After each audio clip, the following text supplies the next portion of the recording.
Hello, everyone. Welcome live to 3Y TV tonight's broadcast of the National Sim Racing Association Stay Tuned Sports Podcast Truck Series. I'm Peter Short, and joining in the booth here tonight is none other than Drew Eisenman. Drew, tonight is a very important night for these drivers. It is the cutoff race for which of these 10 drivers will make it to the National Sim Racing Association playoffs and contend for the championship. And we have 240 miles here in the Penny Dudley Memorial here separating us from the playoffs. Yeah, and we have 3 drivers within 2 points. 10th, which is the last position that will make the playoffs. 11th and 12th only separated by 2 points. So only a maximum of one of those 3 drivers will make it into the playoffs. But of course, Peter, that whole situation changes if somebody outside of the playoff picture comes in and grabs a win here at Charlotte. And I'm expecting fireworks here tonight. It's basically going to be a super speedway for the first 10 laps or so until these tires start to wear in. So there's certainly going to be a lot of action on track. Yeah, and of course, all eyes are on that 10th position currently held by Jamar Dumas.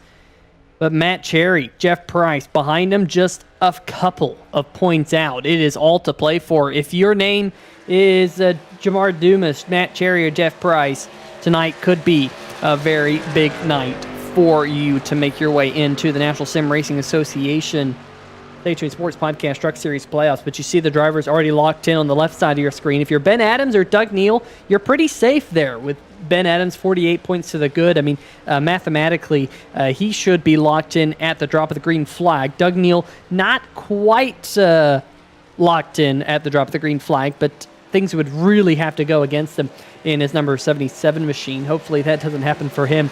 But yeah, we'll definitely be keeping our eyes on Jamar Dumas, Matt Cherry, and Jeff Price here tonight. As you see, the checkered flag is out here on the practice session. It was Andrew Himmelman fastest in the practice session. But now we go over to the pole shootout brought to you by our friends over at Craig's Setup Shop. You see them down on the bottom left-hand corner of your screen there. And, of course, the driver who will be on the pole here tonight will have an opportunity to go for the Buttkicker Challenge, to drop to the back of the field and work their way through the pack to try and pick up some extra cash here tonight. We're looking at the number 10 machine right there. That, of course, is driven by John Cannizzaro. Very, very quick and back in the field here tonight, Drew. Yeah, it'll be interesting to see how that 10 approaches this race. He certainly will not be lacking in aggression here tonight, that is for sure. Another thing I'm thinking about, Peter, is these guys that are already locked in and really don't have much to lose tonight. What is going to be their approach? How aggressive are they going to be in this race? And are they just going to have nothing to lose, or are they trying to figure some stuff out, maybe try some new lines, some different strategies as far as tires are concerned? It'll be interesting to see that, as well as now we look at that number 19 truck out there, who is Evan Gilbert. As that number 11 of Chris Darling crosses the start-finish line to start his flying lap, as I think we're going to have guys start coming in, setting timed laps right here. Yes, we do. JT Poole, Ben Isinga, Mitchell Adams, our first 3 to cross the line. Now the number 10 of John Cannizzaro comes and snatches the provisional pole. Now Drew Himmelman, who was quickest in practice, steals it from Cannizzaro provisionally by 0.001 seconds, Peter. Really close times here in qualifying. Yeah, and that's what we've seen here in the Stay Tuned Sports Podcast Truck Series over the last couple of weeks here in the Craig Setup Shop pole shootout. These drivers very, very tight on time. But now Mitchell Adams in the number 49 machine. He is a defending back-to-back race winner here. Also, the back-to-back series champion here in the Stay Tuned Sports Podcast Truck Series. We know Adams is going to be fast here tonight, but he's been dethroned, as I said that, by Andrew Himmelman in the SimShots Chevrolet by, again, just a fraction of a second. Himmelman running a 30.35 to Mitchell Adams 30.36, so just not a lot in it up at the top of the leaderboard. Travis White out there, the number 23 machine, always late to qualify here in the Craig Setup Shop pole shootout. But that number 35 here coming down the backstretch will go off into turn number 3 and 4. I believe he's on his first time lap as Matt Cherry. Great qualifying lap time by the number 38 machine, Drew. He needed that. Yeah, and you know, one of those guys that's right in that point picture. A great run last week by Matt Cherry, and another guy who had a great points night last week, of course, was the driver who needed to have a good points night, and that was Jeff Price scoring a stage point or two in a great podium finish for Jeff Price. Really he was 20 plus points out going into last week, now only 2 points out. Those three guys, the 28 and Jeff Price and company and Matt Cherry, are going to be the ones that we're going to have to keep an eye on all night as that 48 machine there crosses the line. The two of Justin White. Not Travis Scott, Justin White in that number 2 machine. And you mentioned, Peter, some of the guys coming out later. It can have an advantage because the track does advance in time as the session goes on, but it's the in-session time is 11 p.m. I don't think 11:01 p.m. is going to really change much as far as track temps are concerned, but who knows? Maybe he's looking to get a little bit of an advantage. Sometimes you can need a disadvantage too. The ambient goes up a degree, not always great for you. But Drew Himmelman right now, still on pole with just about a minute left here in qualifying. Mitchell Adams in second, and JT Poole rounds out our top 3 as of now. Yeah, Ben Mashburn just off the racetrack. Here comes Jason Gracias. I think Gracias will get 1 lap in. Don't think he's going to get more than 1 lap in the number 1 discount tire Chevy Silverado, as there's just about well, he's not going to get any laps in now as he bins it in turn number 1, so he'll have to start from the back of the field. Here is Justin White, the only truck out there on the racetrack trying to get a lap time in. He will get his second lap time in. You can see his first lap was 6/10 of a second off the pace of Andrew Himmelman. Can Justin White pick it up on lap number 2? In the Simbox number 2, coming through turn number 3 and 4, trying to pick up his first Craig Setup Shop Pole Award of the season. Going through the quad oval here, coming to the line, he will jump himself up to 15th, about 3.5 tenths off of the time set by Andrew Himmelman. But Himmelman once again is our Craig's Setup Shop Pole Award winner here tonight at Charlotte Motor Speedway. He's picked up a couple over the last couple of weeks here on the channel.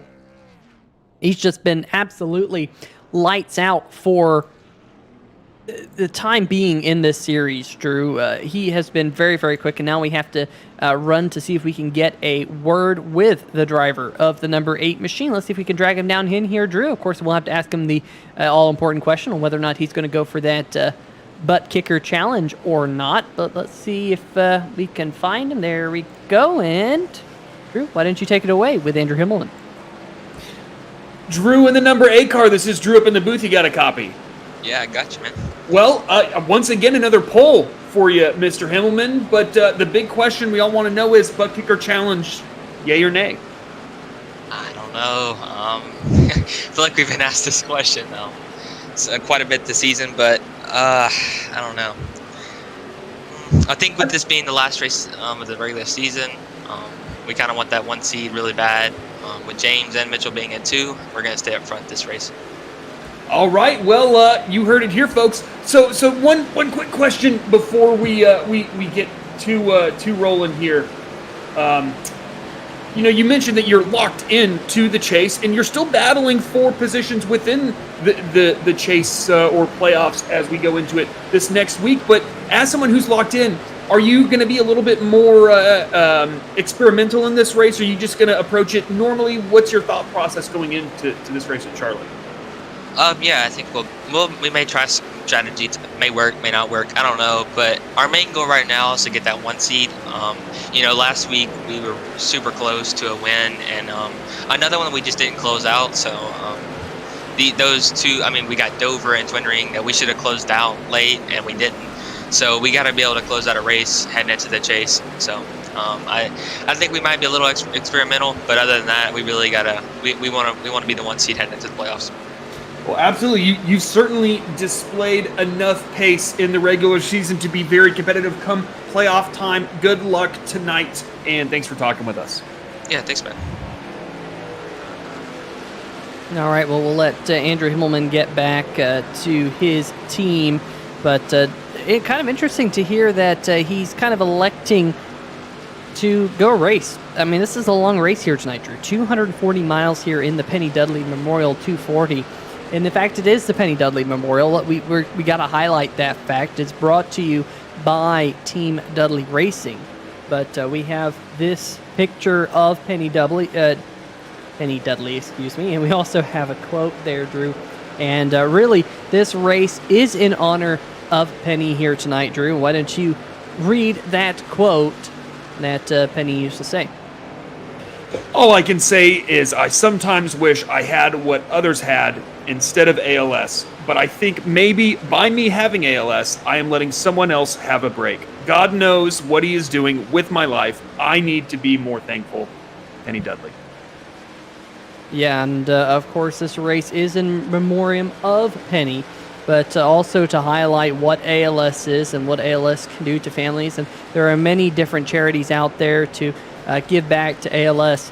And if you are interested in doing so, we really encourage you to look out for that here tonight while you're watching the Penny Dudley Memorial 240 here at the Charlotte Motor Speedway. All right, well, we got about a minute or so left here in the warm-up session. We got a couple of cars out there on the racetrack. Let's check in with some of them. There is Mitchell Adams coming down pit road. That looks a little bit fast there for the number 49 machine. I think he might have just learned that, might just blow it up a little bit. Adam Dama there in the number 82 machine, working his way around the racetrack as well. Now, Drew, one thing that I'm really interested in, and I'm not actually sure of the answer of this, because iRacing released an update today, and there was an iRacing issue last night in the National Sim Racing Association GTR Simulator Super Speedway Series race, where if a driver received an end of longest line penalty, they had that end of longest line penalty the entire race. So you couldn't get away from it. If you got it once, you'd get it the next caution, you'd get it the next caution, you'd get it the next caution. So hopefully we don't have that. Hopefully iRacing fixed that with the hot fix that they released just this afternoon. We will surely find out today, especially with the bigger field that we have here tonight in the Penny Dudley Memorial 240 here. But that would be an absolute big blow to one of these drivers if they get that. Checkered flag is out here on the warm-up session. So we will now kind of check in on that starting lineup as the cars start to populate here on the starting grid. Going to check out the chat here tonight. Adams Racing saying, Drew won't let me get a pole. Gosh, that's Mitchell Adams in the chat saying, at least I'm back in the classic colors here tonight. Tana Himmelman saying, way to go, Drew. I'm not sure if that is tongue-in-cheek or not on the back of what Mitchell Adams had to say. Stay Tuned Sports saying, good luck, guys. Thanks for coming in here, Stay Tuned Sports. Garrett Gleason saying, I want Ben to stop screwing around and win this one. And Stephen Doziak also checking in with everyone here, saying, evening all. How's it going, Stephen? Hope to see you in the chat here tonight. Let's bring up that starting lineup, however. Starting on the pole, like we mentioned, Andrew Himmelman and Mitchell Adams on side the front row. JT Poole, John Cannizzaro on row number 2 with Doug Neal and Matt Cherry, who will be looking for a big night here tonight as he is trying to get himself up towards the playoff picture. Tristan Maher and Nathan Maurer. Row number 4, Colin O'Leary, Christopher Darling rounding out your top 10 there, Drew. In 11th position, we have James Lorello, last week's winner. A ton of momentum coming into tonight. Travis White in that number 23 machine will start 12th. Evan Gilbert in that 19 will start on in that 13th position with Ben Izinga to his outside in that number 07. Then Justin White in 15th. Jamar Dumas in 16th position. That's good. That 28 truck is going to be one we're keeping our eye on all night, as is Jeff Price, with Robert Dudley starting to his outside. Adam Dama and Ben Adams round out our top 20. Yeah, and then back behind them, Jason Gracias right there in the number 1 with Steven Doziak in the number 55. Jordan Shepler and Ben Mashburn will be rolling off in 24th. Then back behind them, we got Mike Floppy Tellier, the Canadian driver right there. Vincent Valvano in the 00 machine will be rolling off 26th. Garrett Gleason and Matthew Rodriguez. Great look there on Garrett Gleason's. That is a Garrett Gleason scheme if I've ever seen one. There's Matthew Rodriguez, who used those steak and shake wings to barrel roll to victory last night here on the channel. Tyler Dudley, one of the Dudley drivers, racing for Penny Dudley here in the Memorial here tonight. Kyle Lewis and Jason Shue back there. Kyle Lewis is on the racetrack, and I think Nick Kessler is not on the racetrack. So that will just kind of give everyone an indication of what it is like back at home. Well, the pace car lights are off here, folks, so we will get set to bring up the graphics. Just waiting to see the green flag here tonight at Charlotte Motor Speedway. Like we mentioned, 240 miles, 160 laps around this 1.5 mile racetrack. Andrew Himmelman leads us to green with Mitchell Adams, who's won this racetrack, I think, 3 consecutive times. I think it's 3 consecutive times that he's won here, not just 2 in the number 49 machine starting to his outside. But Adams not off to a good start here, Drew. Yeah, I think that outside lane is not necessarily going to be great early on in these runs. I think it will develop as these runs go on. It'll be really difficult to pass here at Charlotte Motor Speedway. But one thing, Peter, I kind of got to self-correct myself as guys are almost racing 3 wide right there as Matt Cherry in that number 38 truck in the middle of that mess. These guys are not flat out here at Charlotte. A little surprising. We saw that one get super loose in qualifying. I think these guys are dealing with a little bit of loose end condition, especially going into turn 1. As what are we queuing up for the folks back home? Yeah, we got something happened here with the number 19 machine of Evan Gilbert, and there was a little bit of contact, and he went through the grass there and back up onto the racing surface. So that was definitely not good for Gilbert, but here we are back live looking at driver of the number 5 machine back there. That's Ben Adams deep in the field here.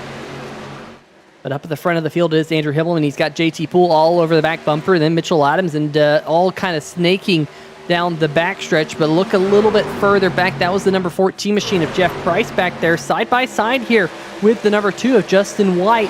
And remember, Drew, Jeff is one of those drivers who has to race his way into the playoff picture. If you're just now joining us, there's a quick look. Look at the name at the bottom of the left. That's Jamar Dubas. But look at the 2 names on the top right. Matt Cherry, Jeff Price. They are all within 3 points of one another, 2 points of one another entering into the night. And whoa, the number 2 machine, big wiggle out of Justin White. He's going to have to back up. He's going to lose a couple of spots here as he gets the number 2 Simbach Chevy Silverado gathered back up. Yeah, and as they run right now, Matt Cherry would be that driver that makes it in the 10th position into the playoffs, running in 6th position right now. I expected Matt to be really quick here tonight. He displayed a ton of pace at Charlotte last year, where he actually led a good chunk of the race and was probably the fastest truck on that given Friday night. Just unfortunately got caught up in quite frankly, some self-inflicted mistakes and put himself in a position to where he was not able to finish where he ran a lot of that night.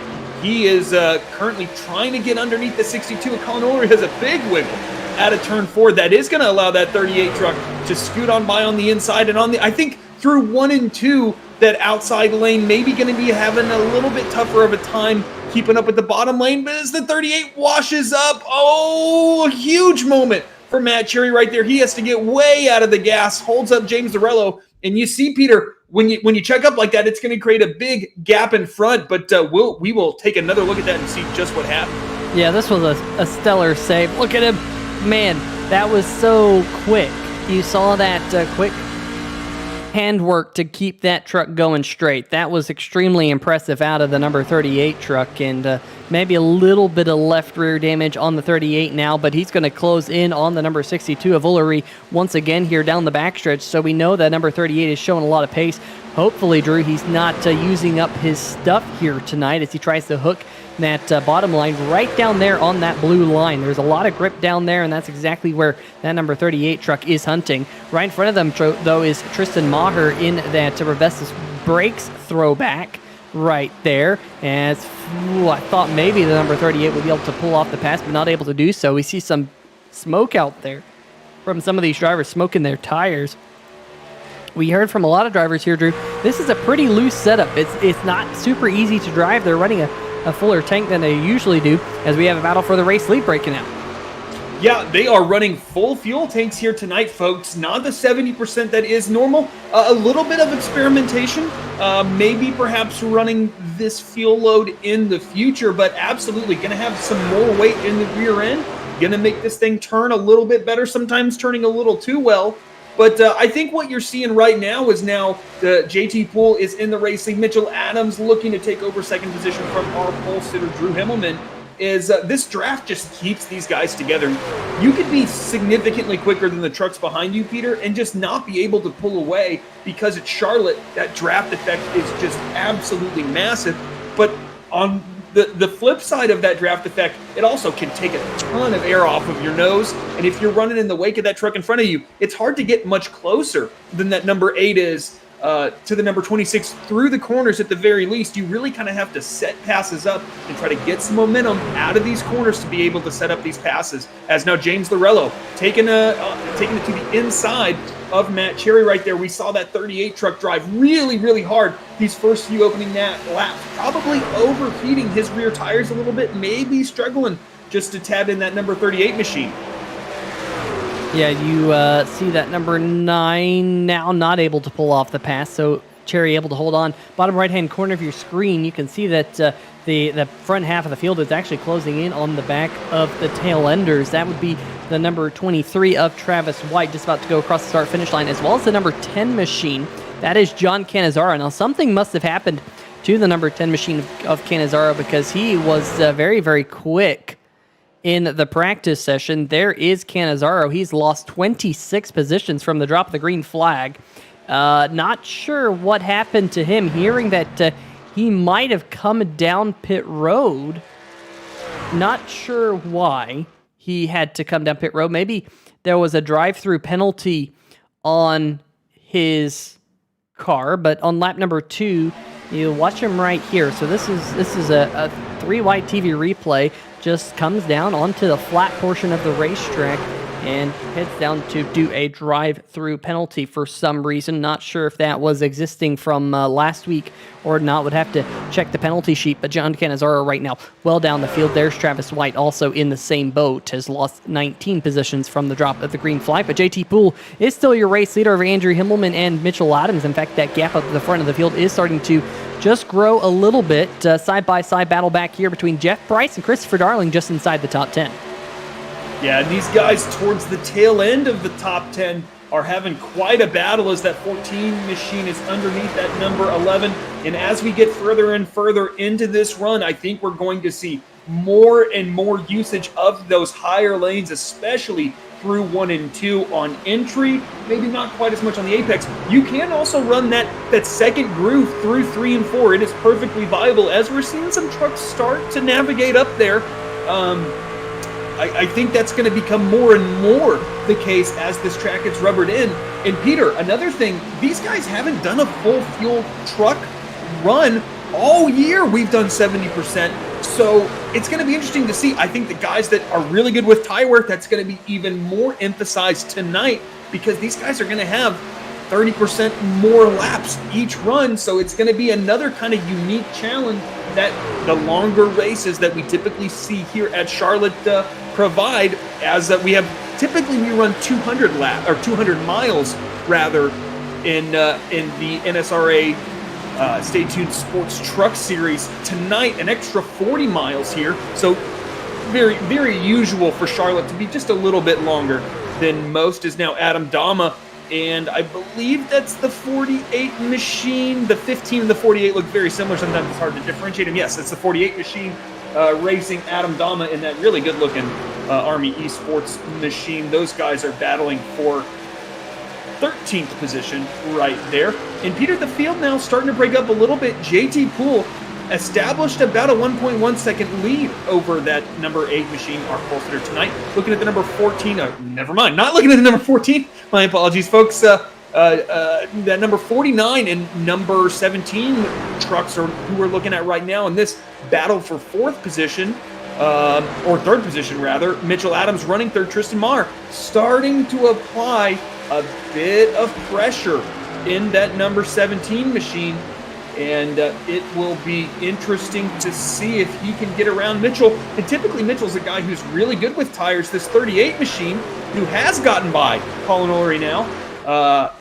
So move Matt Cherry up 1 position. But as you can see, Peter, I have recently run a decent length truck race, couple truck races here at Charlotte, and this is what I experienced.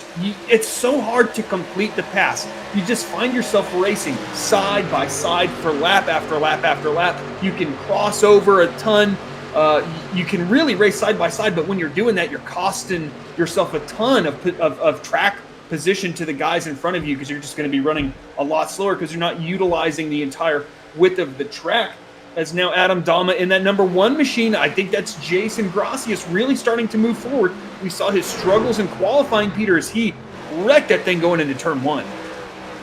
Yeah, you know the old discount tire ad where the person throws the tire back through the glass? Well, that's kind of what he did in qualifying. He just threw the truck up into the wall during his qualifying. Maybe he didn't like his truck or something. Not 100% sure. Hopefully he got his money back on it. But the number 1 of Jason Gracias right now working his way through turn number 1 and 2.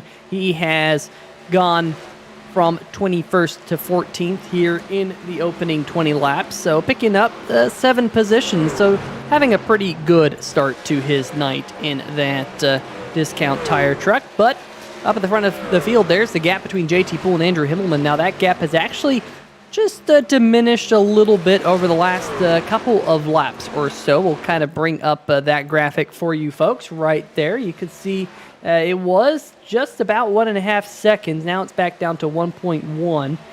So JT might be fighting with this lap traffic here of Travis White, who will fall 1 lap down. You see all the smoke out there.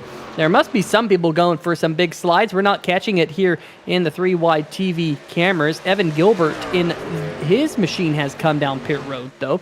And in fact, looks like Evan Gilbert has called it a night. So that is going to be very interesting to see as I turn off the wrong graphic there. There we go. Whether or not he can get back out there. But Matt Cherry in his number 38 Ford leading this little train right here. Ullery behind him. Lorello Izenga hot on the heels. And then Chris Darling back there. And I know Chris Darling was another one of those drivers looking forward to tonight because Darling had if I remember correctly, Darling had a really good race truck here at Charlotte Motor Speedway last season in the Stay Tuned Sports Podcast Truck Series. So he's hoping to do that again here tonight. But I think Darling really needed those long runs last season. He started to really close in on those leaders. So we'll see whether or not that happens here as this run goes on, because you mentioned, Drew, with the fact that we now have these bigger fuel tanks in the back of these trucks, these drivers might have to think about saving fuel a little bit more than they usually have, because they're going to go 35, 40 laps. And if they can squeak out 50 laps, lap number 50 is going to be the one and only stage caution that we have here tonight, where they're going to hand out stage points, which is one of the reasons why Jeff Price here, trying to get around Chris Darling, he wants those stage points. He's seeing right now that Matt Cherry is in position to score a decent number of stage points in the number 38 truck, although he's heavily under fire here from Colin Ullery. Ullery shooting way up to the top side of the racetrack, running that Dale Jr. line, and whoa, a little bit too high up the racetrack as the Sim Shots number 62 bounces it off the wall. Yeah, there's a high lane here at Charlotte. It's not right there, though, unfortunately, for that number 62 machine, but here comes Mitchell Adams trying to defend his position from Tristan Maher right there, and you just, when you're trying to make a move, especially going into turn 1, you kind of have to be a little bullish on the inside and kind of take that entry probably uncomfortably close. Ooh, the number 3 machine, that's an unusual pit entry right there. That will certainly be a penalty for Jason Shu right there. And we'll see just what happens. I suspect he gets loose right here. He does probably just a little too much wheel on the exit of turn 4, and that back end just over-rotates. Luckily, in iRacing Charlotte, Peter, that whole front stretch is not grass. It's, in fact, pavement. Even though it's not, it's pavement. And you have quite a bit of grip all the way through the infield. That worked out pretty well for the number 3 machine, I think, as well as he could have hoped. Back up front, though, Drew Himmelman's had a resurgence in these last few laps. Really closed down on JT Poole. Just about a tenth of a second, a tenth and a half, just under 2 tenths, separates these two drivers who have really pulled away from 3rd and 4th place.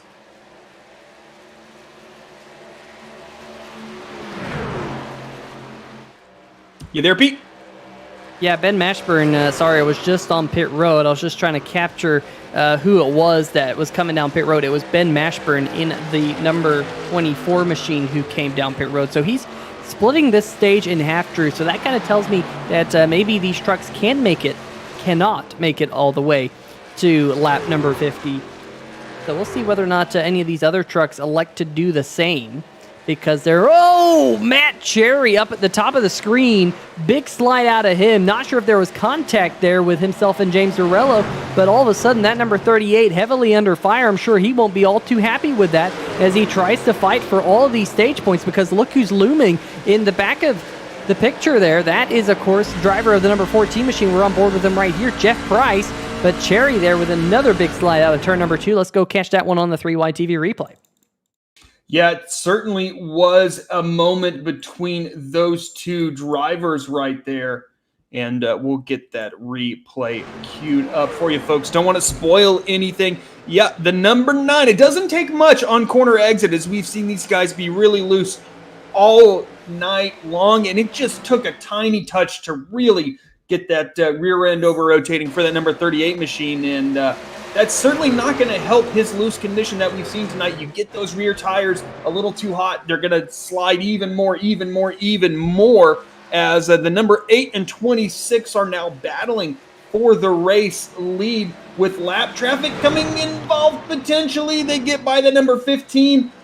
3 wide is a different experience right there for those two drivers. Certainly not what you really want when you're battling for the race lead, but sometimes that's racing for you folks. And the 26 almost had a little moment coming out of turn 4 right there. And the number 8 with a really low entry, which this is what's going to happen to that number 8. A little too low on entry means he slides up on exit, loses a little bit of momentum, but he nevertheless clears JT Poole. As now that number 14 machine of Jeff Price running in 7th position in a viable spot to score some stage points, now ahead of Matt Cherry, as a matter of fact, now riding on board with that number 14 machine. And so that is, in fact, his competition as they run right now for that final spot. And I believe Jeff Price, if the race finished now, which of course it's only lap 32 of 160, the 14 would be in right now over Matt Cherry and Jamar Dumas. But now looking back up, or not back up, actually a little further forward, I guess, or a little further back, whatever. Is the number 11 of Chris Darling. Jason Gracias now really surging forward, started 21st, now running in 11th position, getting by that number 62 of Colin Ulrey, who has really started to struggle ever since he got into the wall coming off of turn 4. Yeah, that is definitely the case. I'm sure he wants to get down pit road here very soon. A little bit further back, Nathan Maurer getting past Jamar Dumas. Of course, Dumas is one of those drivers in the championship hunt to make it to the playoffs. We'll bring up the championship picture here. Of course, this is the cutoff race. Here tonight, we will find out which of our 10 drivers will be in the Stay Tuned Sports Podcast Truck Series playoffs. But Jamar Dumas is currently on the cut line with Matt Cherry and Jeff Price both nipping at the heels, and Dumas currently outside of the top 10, and with that fact, he would not be scoring any stage points here in just 17 laps from now. Jason Gracias has got around Chris Darling. He's now up to 9th. Matt Cherry there in the number 38. I'm seeing a little bit of right side damage on the number 38. I'm sure he wants to come down pit road to get some of that damage fixed, but Jeff Price is caught, or had caught, the 07 of Ben Izenga, who's right behind his S2R teammate there, James Orello.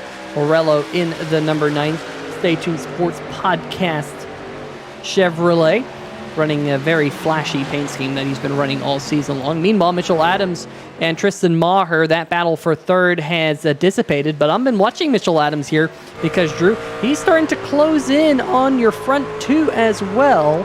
We'll bring up kind of the lap time history here over the last couple of laps between these two drivers. You can see there that Adams was about 0.3 of a second faster a couple laps ago. We'll see what it was that last time by. No, Himmelman starting to pull away, at least on Mitchell Adams, but I believe Adams is catching JT Poole. So we will bring up that. There you go. Now you can see green for Mitchell Adams relative to JT Poole. So that indicates definitely that Adams is at least closing in on second.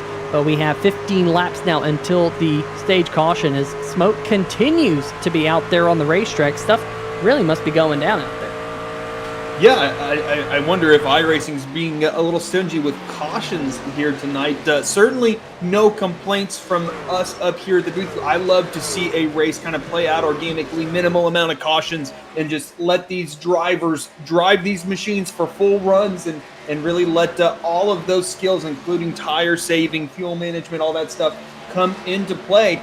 But Peter, it's going to be interesting. If these guys can't make it on fuel, and 50 laps seems like it's a little outside of the window for these guys.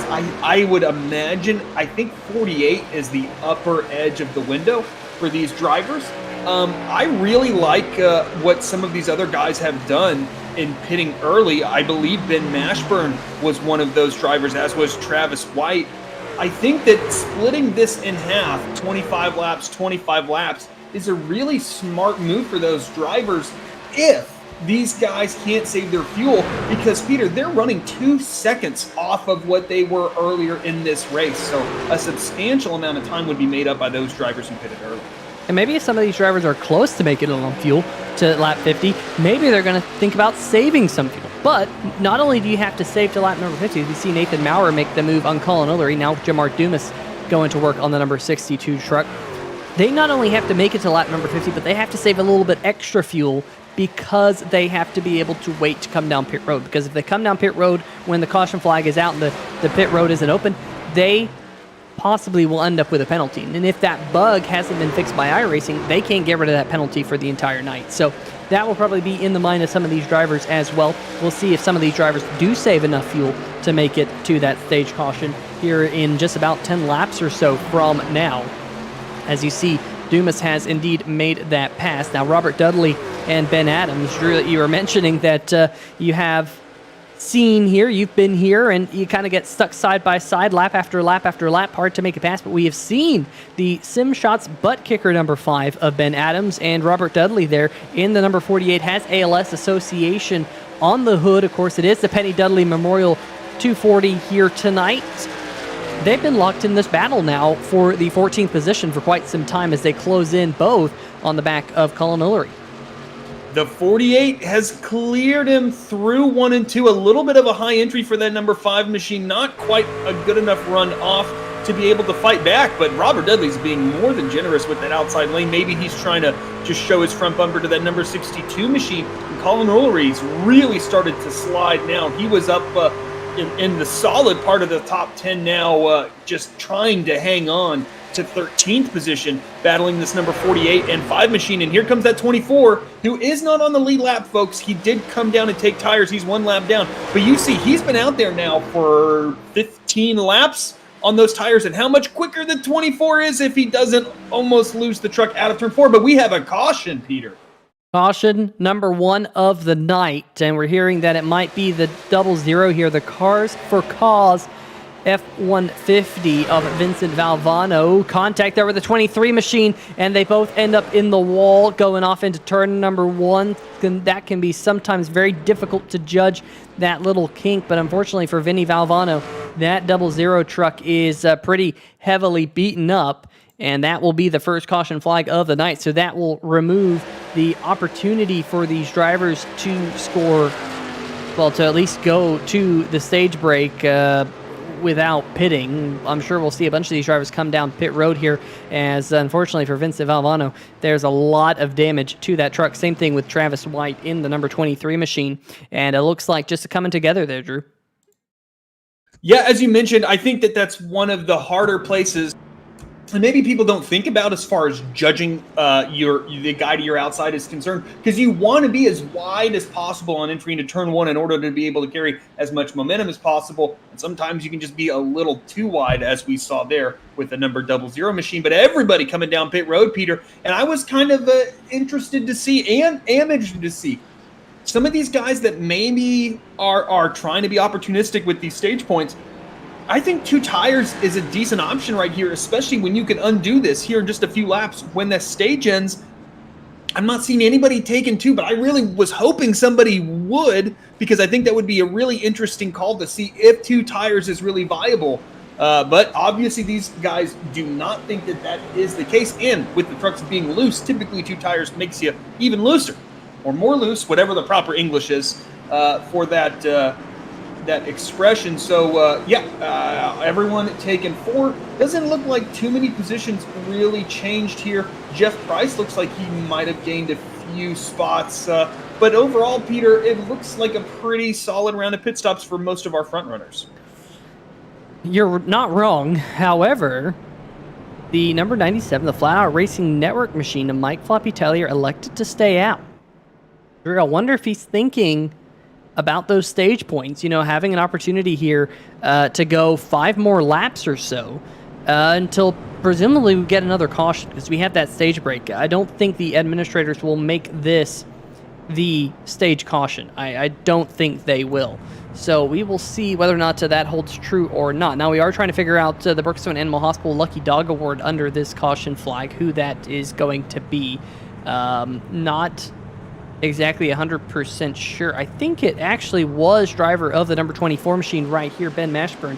In fact, can confirm it was, because I know he was 1 lap down. So give that Brookstone Animal Hospital Lucky Dog Award, the first one of the night, to the Mac Tonight number 24 machine. You can see he's definitely scraped off a little bit of the right side of that number 24 machine, but you can come down pit road, get some of that damage fixed here under this caution flag. I'm sure he will be very happy to do so. And so you see, in fact, you see Jordan Scheffler, I think, also doing the same thing right there. Garrett Gleason in the number 7 elected to come back down pit road. Travis White, of course, he was involved in that accident with Vincent Valvano, who sits in his pit box. Jason Shue came down pit road. We saw him going through the grass a little while ago. So we'll see how that all plays out here in just a little bit. But I do think that Ben Mashburn is on the lead lap. He is, but he's getting that damage fixed. So Travis White is now in the lucky dog position if a caution flag will come out. And we think one will here in just a little bit with the stage break. But Mike Floppy Tellier staying out under this caution flag. Drew, very, very old tires on the number 97 Chevy Silverado. He, the best of my knowledge, has not pitted here tonight. So that number 97 here going to be in a little bit of a pickle when we go back green. Going to have to watch that wheel spin, but he's got the stage break in mind. But, I mean, he's going to be 2 seconds a lap slower than all these trucks around him. Could be setting us up for a little bit of disaster here for the number 97 machine if he's not careful. Yeah, I can't see how it's going to work out well for Mr. Tellier. I just got to be honest. A smart move by the number 15 machine, staying out and getting that lap back for Tyler Dudley. One of 3, not back on the lead lap, but one of those laps. Just it's not gonna be ideal. I don't see how this works out. They were running 2 seconds slower. We don't have a tire set limitation, which would be the only reason I would think guys would stay out. But I think this could introduce a lot of chaos in the front row, because that 97 is going to be way off pace. Unless he might have pitted and somehow stayed on the lead lap right before the caution. None of his lap times really indicate that he came down onto pit road. But Peter, what is your prediction? Because I predict this is not going to go well for that 97.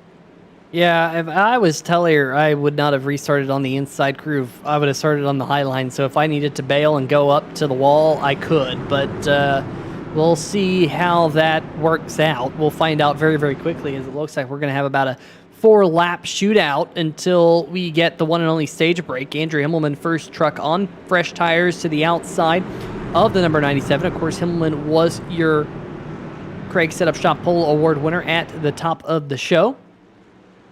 Waiting to see the restart. 97's in the restart zone. We are back. Green flag racing here at Charlotte Motor Speedway as we head towards turn number 1. It is still Tellier in that number 97. He's got a bit of an advantage here on the number 26 at JT Poole, but Poole now has gotten around Andrew Himmelman. Can Poole get a run on the number 97 down the backstretch? Looks like Tellier goes to block. Not enough there. Poole to the inside of Tellier here, coming to just 3 laps before the stage break. Now Tellier almost up in the outside wall through turn number 3 and 4. He's going to get swallowed up by Mitchell Adams, and here comes Ben Izenga. Yeah, the whole field's going to come flying by now. And when you're the 97 and you're on these old tires, unfortunately, I think you use a lot of the guys around you and their reference and where they're turning in and letting off and everything as a reference, and you have much older tires and cannot do what they're doing. And now we're seeing the 97 really, really struggle. I was surprised he didn't get wheel spin, as a matter of fact, coming to that restart, but a nice job controlling the restart. But as we're seeing, this 97 is just falling through the field. I would be surprised if he's inside the top 10 come this time by, as a matter of fact. And he is scored in 10th position, so just barely inside the top 10. But now outside is Jamar Dumas, snuck by him now. That 07 machine of Ben Izenga is trying to pass Mitchell Adams here for 3rd position. And we saw the number 07 a little aggressive last week, not lacking for aggression this week. We'll see how bad he wants that spot and how bad these guys want the stage win, as they are coming to the white flag of the stage, the battle between Drew Himmelman and JT Poole. Yeah, JT Poole has it. Himmelman wanted it, but they are going to have to battle it out one more lap. Looks like Ben Izenga in the 07. He's going to get on past the number 49 of Mitchell Adams. Look at Matt Cherry. Great recovery for the number 38 machine, as Jeff Price is falling back through the top 10. In fact, this is a battle. This is an important battle back here between Jamar Dumas and Jeff Price. Dumas trying to get an upper edge on the number 14 machine for the stage points. There might have been a little bit of contact there between the two. Poole's going to win the stage. Dumas is going to get around Jeff Price and get an extra stage point on one of his contenders here, as the caution flag does indeed wave. Jeff Price in the number 14 going to finish that stage in 10th. Big stage points, though, for the number 38 of Matt Cherry as well. He finishes the stage in 5th.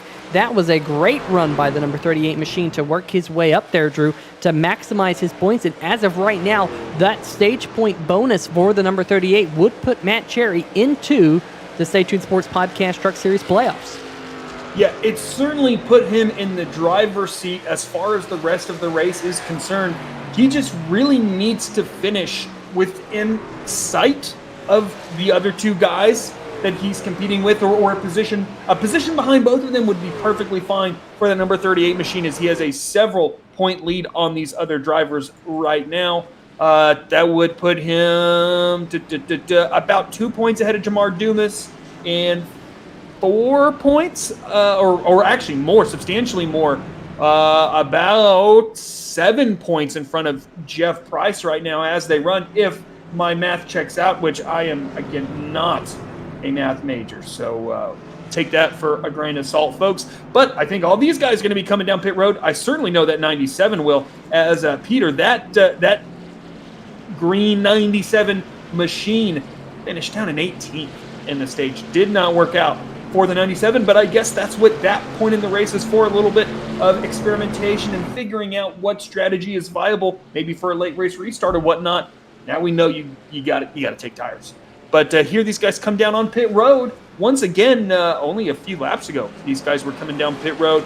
A big key under caution is just not making any big mistakes, not running through your pit box, stopping cleanly. Oh, I think we have 2 tires for that number 07 machine, who still doesn't win the battle off pit road.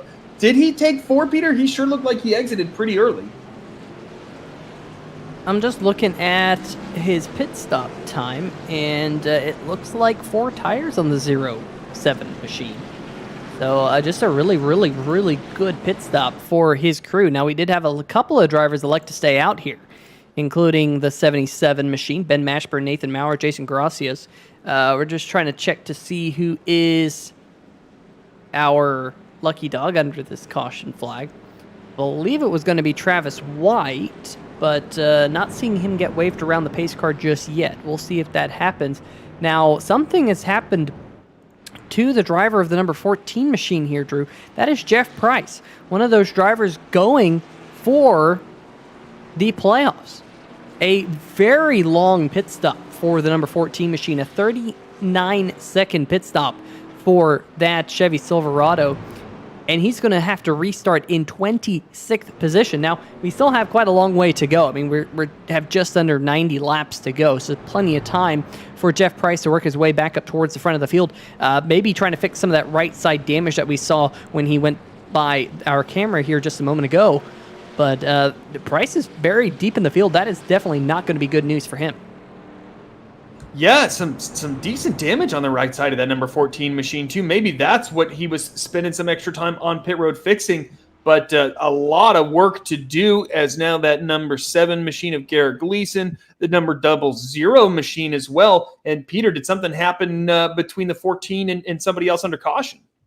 No, I think I'm just checking to see whether or not Vincent Valvano was actually our Brookstone Animal Hospital Lucky Dog Award winner, and just kind of checking, and I can confirm that Vincent Valvano was our Brookstone Animal Hospital Lucky Dog Award winner under our second caution flag of the night. Just want to give a shout out to our friends over at Brookstone Animal Hospital, located in the greater Atlanta, Georgia area. If you have a pet and you want to go support a sponsor here of the National Sim Racing Association, and you are in that area, make sure you check out our friends over at Brookstone Animal Hospital, because they will be able to take the best care of all of your animals that you might have. And of course, it's great to have them on board as a series sponsor here in the series again this season. So, Doug Neal up at the front, Ben Mashburn in the number 24 machine. He elected to stay out. A little bit of an interesting call on Mashburn's part. Maybe he feels like he's got that right side damage fixed.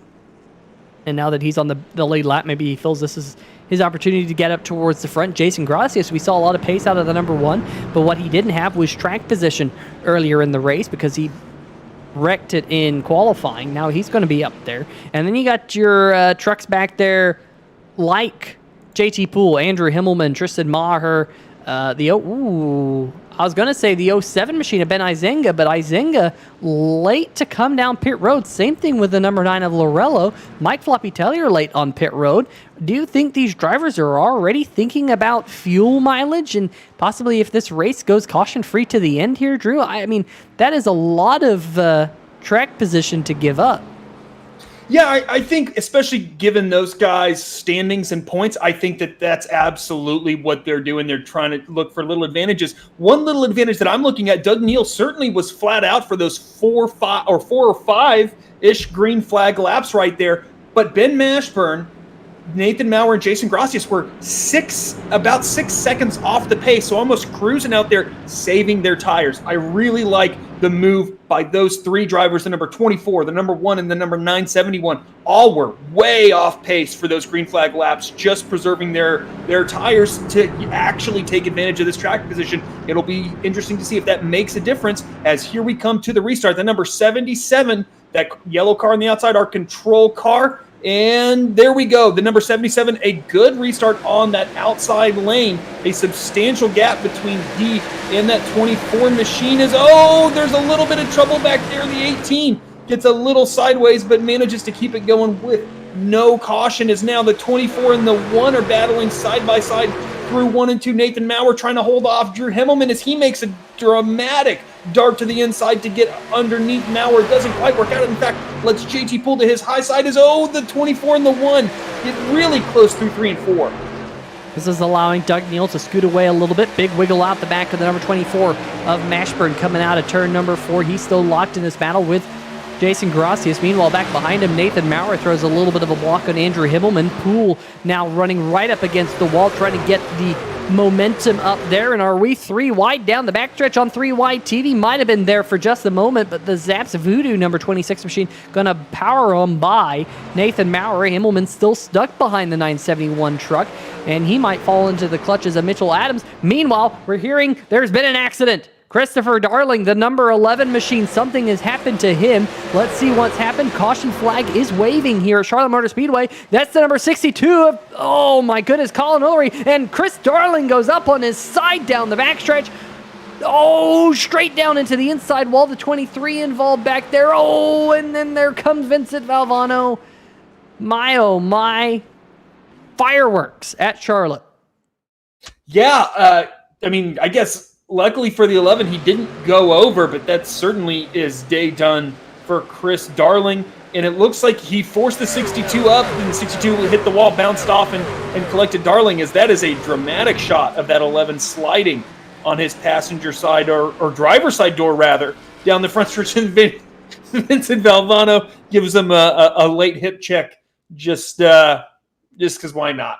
And I think that 11 with a toe is just about done now But I think, quite frankly, Peter, that this is a little bit of the 11's doing by chasing that 62 up. The track is, he's trying to avoid the number 7 of Garrett Gleason and just know where, quite frankly, to go for that number 0 once that number 7 had kind of taken that awkward trajectory.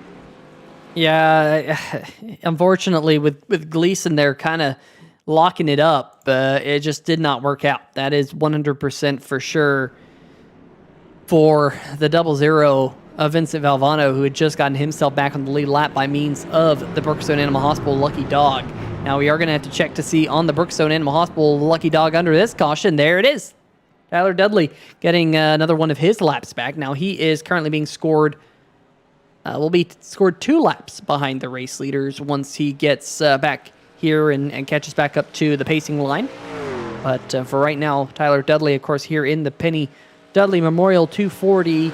Race isn't exactly going to plan. A lot of right side damage on the number 15 Toyota Tundra from an early race scuffle, we do believe. But up at the front of the field, Doug Neal, Jason Gracias, Ben Mashburn, they were able to hold station on the older tires, slightly older tires, about 5-lap older tires than some of the other trucks behind them.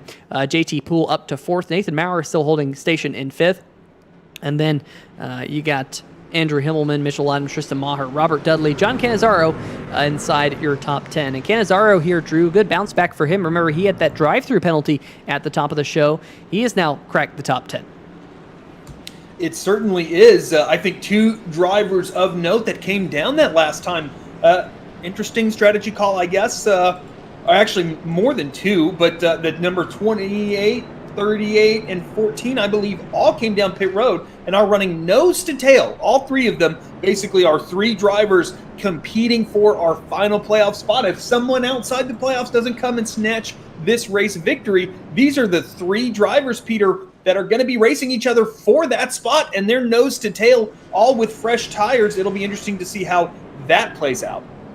Yeah, we've mentioned that multiple times here tonight, but if you go back and you look at the standings entering tonight, regardless of who you are, as long as you make the amount of starts you need to be eligible to get the win and you're in criteria, you could potentially win the race if you're, Matt Cherry, Jeff Price, Justin White, Ben Mashburn, Colin O'Leary, Kyle Lewis, Travis White, Tristan Maher, Nathan Maurer, Garrett Gleason. I mean, Tristan Maher has been very quick tonight in the number 17 machine, so we can't, count him out from winning the race.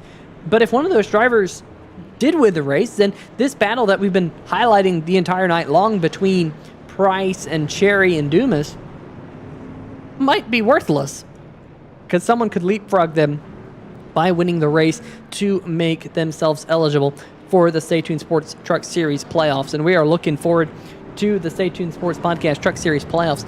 That is for sure. We got some awesome races coming up for you folks here over the next couple of weeks here in the series. In fact, the next race that we are going to have is at Daytona International Speedway right here next week. It is a round of 10. We have 2 races to separate 10 to 7, the 7 drivers which will continue in the playoffs. We got Daytona next week. The week after that, we got the Back Channel Productions 250, which is sponsored by Jeff Price. I know he wants to make it into the playoffs because he wants to get Back Channel Productions, who just re-signed with Jeff Price, to continue on his truck. He wants to get them into the playoffs so he can be in the playoffs for their race.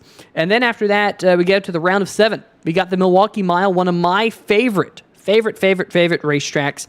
I love the Milwaukee Mile. It is going to be a lot of fun. The Dunn Raceway Park 200. If you don't know who Dunn Raceway Park is, they're an indoor off-road RC track up in Old Forge, Pennsylvania. And then after that, we got Nashville Super Speedway for the NSRA Rock and Roll 212, where we kind of got the old Chevy Rock and Roll 400 vibes back from Richmond back in the day. That's going to be a lot of fun. That's going to be on August 13th. And then the week after that, at Las Vegas Motor Speedway, the Championship 4, the Stay Tuned Sports Championship 4 season finale. So 5 races between tonight and the championship winner. Make sure you stay tuned to 3YTV for all of the action here. But we're about to go back green here in the Penny Dudley Memorial 240, and it is Doug Neal in the 77 machine leading us back to green. He will clear Jason Gracias before we get to the dog leg there in the quad oval, and he will lead us off into turn number 1, Drew. Another really solid restart for that number 77 machine. But I do think that those guys who saved a little bit are going to have a slight advantage. I mean, a couple tenths makes a massive amount of difference here, as now the 26 of JT pull 3 wide right there. The 1 takes himself out of that spot as the 24 of Mashburn has been getting sideways these last couple restarts, continues that trend. This time by is a huge wiggle from that number 24 machine out of turn 4. That's going to give JT a window, and he, I think, is going to take it and try to take the fight to Doug Neal. In that number 77 machine is now that number 8 of Drew Himmelman, our pole sitter for tonight. He's trying to make a move on Mashburn as well, and hopefully the exit of turn 4 goes a little bit better for that number 24 machine, who just running that high lane. There we go. Nice solid exit for that 24. Peter, as you know, when you have a moment like that and it's kind of a repetitive pattern, it kind of gets in your brain a little bit to kind of be ready for it. And sometimes you almost induce that by getting ready to fight it. Getting loose off the corners. Oh, the 24, I think, lost the nose right there as well. Yeah, Ben Mashburn in the number 24 machine struggling. Now, John Canizaro has worked his way up into the 6th position. Now we're looking at Mitchell Adams, Tristan Maher in the number 17. They've both gotten around Nathan Maurer, who's really starting to slide back in the field in his Simbox number 971, as is now Ben Mashburn in his number 24. Doug Neal still holding on to the race lead. However, he does have the clean air on the nose, which will give him a little bit more downforce. But look at that line. Mashburn's running, just flirting with the outside wall, maybe trying to use some of that air cushion back there. But meanwhile, I'm looking at this battle a little bit further back. This is Jeff Price trying to hold off a hard-charging Canadian, Mike Floppy Tellier there. He is running right behind the number 5 of Ben Adams, and in front of him is Matt Cherry. Remember, we saw these 3 drivers nose to tail on the restart here just a moment ago, but Cherry has worked his way now up into 13th, and the big question is going to be some of these drivers now with a little bit fresher tires. In fact, Matt Cherry in his number 38, as Steven Doziak Jr. has entered the pit lane. Not sure why Doziak is on pit road, but he is indeed. But yeah, going to be fun to see these drivers continuing to battle it out, as the racing here tonight has just been immensely powerful. The racing's been awesome, as John Canizaro goes for another position. He's now into the top 5, still bouncing back from that early race drive-through penalty. Yeah, a really good recovery for that number 10 machine. And I'll tell you what, if the high lane can work, Mashburn's going to find a way to make it work. He has been riding that outside this whole restart and is falling back a little bit, but it's not working out as terribly as I kind of thought it would, especially watch him through 1 and 2, folks. He is as high as you can realistically be through 1 and 2 right here. Not even a truck width off the wall.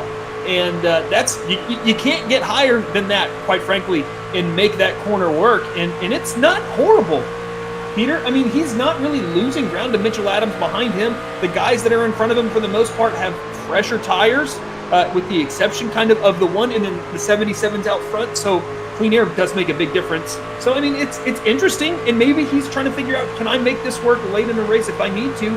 Or can I get some rubber laid up there? Or maybe he's just having fun. Sometimes that's half the battle here. When you're racing on iRacing, is to remember, just do what's kind of fun. And rather than that high lane, especially when you're really loose like that, can be a whole lot of fun. Yeah, now I'll tell you what, as you see the number 49 machine of Mitchell Adams go underneath Ben Mashburn here through turn number 3 and 4. Will Adams clear him? Yes, he will. I'm sure if you were to ask Doug Neal what's fun, I'm sure he would say winning the race is a lot of fun. He is currently your race leader, has 9 lap older tires than Andrew Himmelman and the number 8 machine. But Himmelman unable to close in on him just yet, as the Sim Shots number 8 machine flashes down the backstretch. Now we are watching this battle here between Tristan Maher and Ben Mashburn, as Maher's now gotten to the inside of the number 24 Ford F-150. For the relative difference between Maher and Mashburn, it's about 8 laps between their tires. So Maher going to use those fresher tires to squeak on by Mashburn. And now looks like Nathan Maurer, who's on equal tires to Ben Mashburn, to kind of closed in on the number 24. So I wonder if the number 24 kind of burned up his stuff running that high line. You see Matthew Rodriguez in the back of the pack running that line as well, who had an acrobatic race win last night here on 3Wide TV. I hadn't ever seen a car doing a barrel roll over the start-finish line to win the race before until last night, but Nathan Maurer going to slide on past Ben Mashburn, who appeared to not get a great run out of turn number 4, unfortunately, and he will slowly close in, well, not close in, but he will be closed in on by James Arillo there in the number 9 machine, rather. Matt Cherry there in the kind of highlighter yellow, almost chartreuse. I wouldn't quite call that chartreuse there, Drew. It's close, kind of a little bit more greeny, at least in my color wheel. But the number 38 there of Matt Cherry, he's closing back in on the top 10 as he's up to 12, but he does have Jamar Dumas nipping at his heels as this group of trucks trying to squeak their way on past Mashburn. So yeah, I mean, I'm a bit of a color nerd, and I like knowing the names of colors. There are 2 types of chartreuse, Peter. You can put that in your cap. There's green chartreuse and yellow chartreuse. They both come from an 1800s French drink that is neon yellow. It's a liqueur. Don't know why you would ever drink it, but that was very popular back in the day, and that's where that color gets its name from. And so there's 2 different versions. There's a green one and a yellow one, and I would consider that a green chartreuse. But enough nerdy color talk from yours truly, and we'll get back to racing as the number 48 machine of Robert Dudley is making a move as that 24 is just really starting to struggle now, Peter, as James Arillo, Ben Izinga, and Matt Cherry all racing each other right here.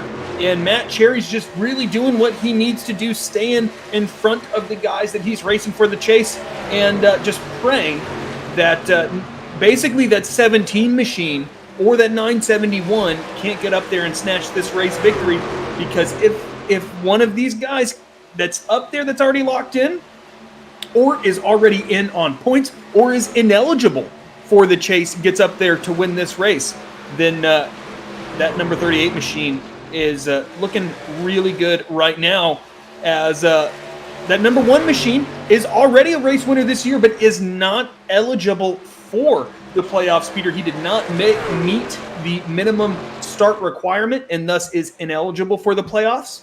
That the number 10 is basically in the same situation. He just fell off my screen, Peter. Am I missing Mr. Cannizzaro? Exactly what happened to him? I don't know what happened to John Cannizzaro. I'm looking up my screen and I'm not seeing a Cannizzaro right now. I see that he has entered pit road. So this is a 3Wide TV replay right here. And, of course, driving the number 10 that was formerly driven by Monty Glover just enters the pit box right there. And that is where Cannizzaro, well, I was going to say that's where he continues to sit, but that is not true. He's back out there on the racetrack. So currently being scored 1 lap down. So not sure exactly why. Perhaps, Drew, he had the bug that's been going around where some of these drivers don't get filled up with fuel. And if that's the case, I think that would be the second time that bug has hit John Cannizzaro. So not sure if he runs one of these apps where I personally don't run the apps at all. But there are certain apps out there that will, tinker with your fuel for you. And you kind of hit a button and say, I want full fuel or quarter fuel or enough fuel to make it to the end of the race. I kind of have a sneaking suspicion that sometimes if you run those apps, they're doing something a little bit funky with iRacing. And I've never had that bug myself personally, but I know a lot of people have, and that might have been what happened there. But we got this battle here for Jason Gracias, who's on older tires than JT Poole, just got around him, so move Gracias now up into second in the Discount Tire Chevy Silverado. A great run here tonight for the number 1 after just binning it in qualifying. He started 20th here tonight, and as of right now, he is the Taz Racing Customs biggest mover of the race here, as we are halfway home next time by. Yeah, and he saved a bunch of tire when he was pacing with these tires. So they are older, of course, with actual lap count, but I don't think they're a true indicator of how old those tires are. And then the number 1 was also pretty gentle on his equipment early on in this run. And I think that's really paying off for him now as we get a nice zoomed in chartreuse green number 38 machine right behind Izenga and Lorello right there, racing that number 28 machine as well. And again, he's really well positioned here, Peter. It's just we've seen the 38 run well and put himself in a good position, and then not necessarily be able to close the deal. So hopefully that is not the case tonight. But it's something I am certainly keeping my eye on, because that 38 never lacks in aggression, and sometimes can put himself in a position where it's hard to succeed in that situation. So we shall see as these guys continue to race here. Now tire wear really, truly fully in effect now, and I think we're starting to see, I mean, this kind of group aside, a really big separation in these guys is now you'll see that number 10 machine on fresh tires fly through this field, and you can really get a good sense of how much pace fresh tires give you. Absolutely. Well, folks, for the first time ever here on 3Y TV, at least that I know of, we might have used it. There was a little bit of contact back there. I think Robert Dudley might have been caught out by the fresh tires of Johnny Cannizzaro, as he's going to drop to the back of this little train of trucks. You see battling there with Mike Floppy-Tellier. But for the first time, to my knowledge, here on 3Y TV, we have a new feature, thanks to YouTube. They're not always kind to us here on 3Y TV when we're streaming, but they just added a new feature here, and the feature is polls. If you're in the chat right now, there is a poll going right now. We want to know what your thoughts are on whether or not Andrew Himmelman, who was your halfway race leader, is going to go on to win the race here tonight. So you can jump in on the chat, click yes or no. I'm currently seeing that no is the popular option out there. I don't know how many people. It looks like 2 people have voted. So if you're in the chat, hit the yes or no button on whether or not Andrew Himmelman is going to get to go to victory lane here tonight, as we continue to see this great racing. And oh my goodness, look at this. Doug Neal has been caught by James Lorello. Neal now sliding back on those older tires. Lorello trying to make the move here for the 7th spot, and Cannizzaro on the fresher tires slicing his way up through the pack, or at least trying to slice his way up through the pack, as he is very, very quick. But going back to the question, I think this is going to be a question for the chat. Maybe we can use, well, I'll just leave it in my back pocket. Maybe that'll be another poll question here tonight. But great to see, YouTube has given us the poll feature, as meanwhile, JT Poole just got back on by Jason Gracias. So we saw Gracias, big slide out of the number 1 machine of Gracias. He's still sliding. Drew, maybe now those tires are starting to come back to JT Poole and allowed Poole to get on by Gracias, although Gracias isn't letting him get away. Yeah, so all that smoke on the backstretch from the number 15 of Tyler Dudley had a moment out of turn 2, no caution. Yep, there you go. A big, long slide by that 15, and it's not over. It's going to continue and continue. Takes out the cone for good measure. But luckily, not so luckily, that was possibly the longest wreck, in fact, I think I've ever seen on iRacing, Peter. But no caution, which is kind of the most important bit. But unfortunately, I think that has really crippled that number 15 machine, as now the teammates of the number 9 and 07. Peter, it seems like they've been next to each other all night, have James Lorello and Ben Izenga. And, they tried that 1 to go pit for fuel strategy. I don't think it's really worked out the way they wanted. I think they were counting on this thing going green, hopefully until the end, or at least maybe them getting an extra lap, maybe a caution coming out. But they gave up that track position, Peter, and they've just never been able to recapture it. Yeah, you're right, and they're running 7th and 8th right now. Now, they have been dealing with passing other cars. They haven't had that clean air on the front of the nose. Now, we are hearing word that the number 1 machine, Jason Gracias, remember, he pitted on lap number 48 or so, I think. So that's when he was last on pit road. So a good about 40 laps for the number 1 machine. And he says, you know what? It's time for me to come down pit road, get fresh tires. So it'll be interesting to see how that all cycles out. And will other drivers come down with them now, Drew? Now that they have seen one of the drivers inside the top 5 come down pit road, looks like Andrew Himmelman says, nope, I'm going to stay out here and click away these laps as we're now in the back half of the Penny Dudley Memorial 240 here in the National Sim Racing Association Stay Tuned Sports Podcast Truck Series. Still not seeing anyone. Looks like, well, as I say that, looked like Adam Dama came down pit road, as did Nathan Maurer in his machine. So interesting to see them both come down. I'm going to end the poll now. Drew, we had 2 people here tonight who said that they think that our halfway leader, Andrew Himmel, is going to go on to win the race. We had 3 people say no, so the chat says no. They don't think so. But folks, thanks for voting on what I believe is the first ever poll on 3 Wide TV. Hopefully we get to use that more often. Stay Tuned Sports saying, don't forget everyone, Stay Tuned Sports is a chat line for questions and comment. Just call 612-STS-CHAT or 612-787-2428 to call in. And he says, sorry for the shameless plug. Dude, I'll tell you what, caution flag is out. We will have to come back to that. I was going to say, you know what? Don't feel bad. You sponsor the darn league. You can say what you want to here in the 3 Wide TV chat.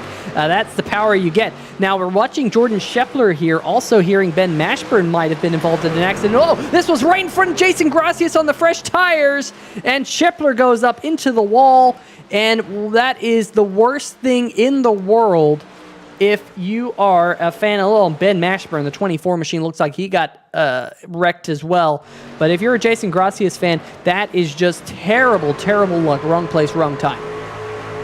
Yeah, and I can't believe this 24, he gets that. But Peter, we got to watch this from the number 1's perspective, because he kind of dodged 2 bullets in that, even though I think he probably got into the back of Jordan Scheffler there and probably caused it. So here we go. The number 13, I think, just comes down where the 1 isn't, thinking he's going to go. But then watch this too, Peter. Oh, if we could just, look at that 24 go right across the 1's nose right there. So not only does he kind of avoid getting damaged from that number 13 machine, but then that 24 sweeps across his bow, and he's able to dodge that as well. So, I mean, not ideal for the number 1 machine, as he's going to be caught a lap down, but certainly could have gone worse. And actually, I think the number 1's on the lead lap, so I don't think this was nearly as bad as it possibly could have been. Yeah, we'll have to confirm that here as you see all of the trucks on pit road that had yet to come down pit road. We do know some drivers had come down pit road. We know John Cannizzaro did. You see Himmelman winning the race off pit road there. I believe Nathan Maurer had just come down pit road. Adam Dama had just come down pit road. Matthew Rodriguez had just come down pit road.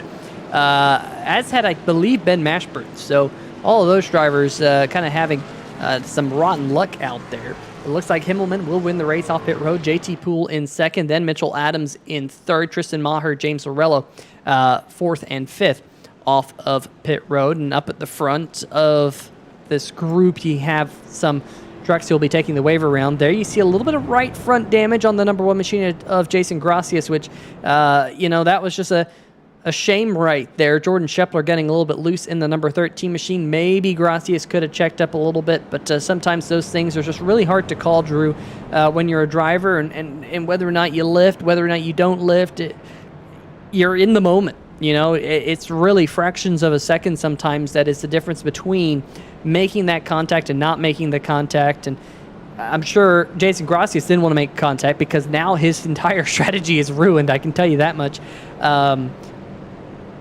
So really just an unfortunate situation there, and the number 13 is pretty tore up. Yeah, I mean, I think once the 1 thought the 13 was going to stay high, and he kind of committed that 1 there, as soon as the 13 turned down, that wreck was going to happen. The 1 could have instantaneously, as soon as he thought that was going to happen, full locked his brakes down, and he still would have hit the 13 with the amount of momentum he was carrying. I think that's just kind of one of those racing deals that's really unfortunate for that 13.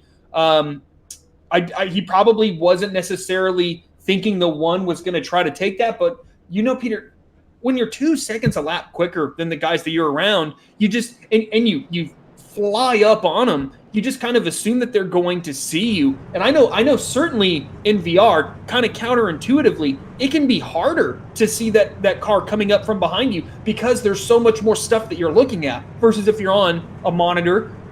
I don't have triple, so I can't necessarily speak to that. But if you're on even a single widescreen monitor, you just kind of have less stuff going on around you.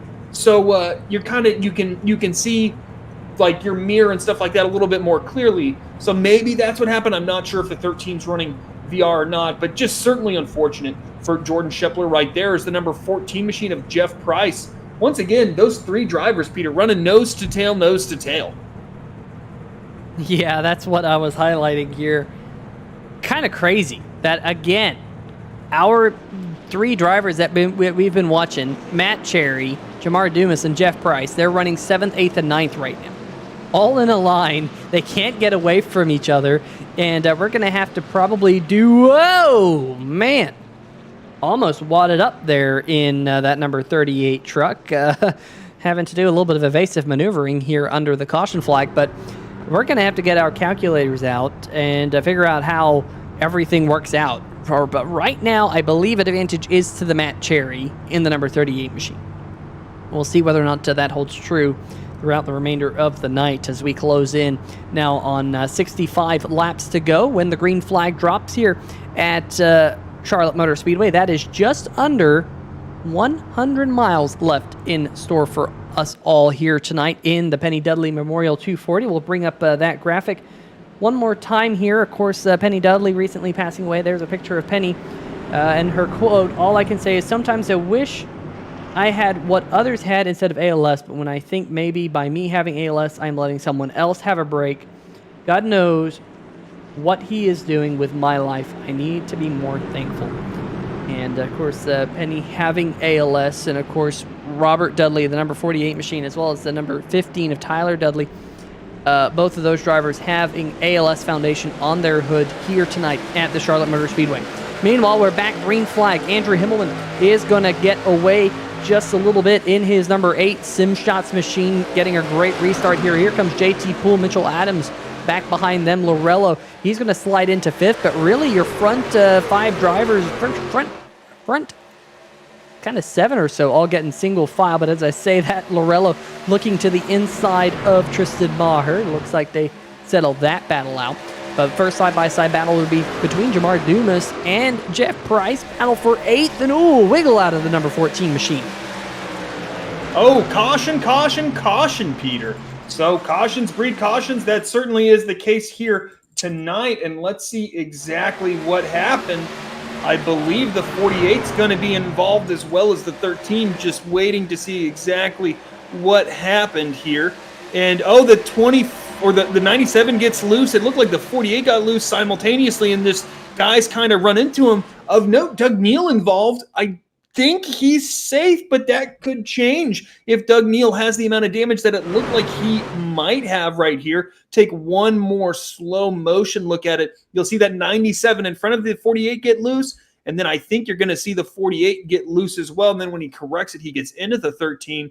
But the ultra slow-mo shot, we wish. Oh, it's actually the 13 that gets loose and gets down into the 48 right there and just hooks that 48. Oh, that's a huge hit to the outside. And here comes Doug Neal. Yeah, that 77 is going to be absolutely destroyed, unfortunately for Doug. And there goes the motor, in fact, in that number 77. So Doug Neal's essentially done for the night. That'll be really interesting to see how that plays out. He did score, I believe he scored stage points, Peter. Can you recall if that number 77 scored stage points? Yes, I believe he did. I'm pretty sure he did. Now, he was pretty safe. Now, look at Mike Floppy Teller, who also got loose, but he had to go down there to the bottom side of the racetrack to kind of get it saved. Kind of caution coming out at an opportune time for him. But I believe he did. Now, are we going to have takers on pit road? No, doesn't look like it. Maybe some takers back here. Tellier, yes, Tellier is going to lead a group of trucks down onto pit road. But yeah, I think so. Now, you mentioned that, but Doug Neal was 31 points to the good. We know Dumas scored points. I know Cherry and Price, they all scored a couple points between them. So Doug Neal in that number 77, he's got to be thinking about it.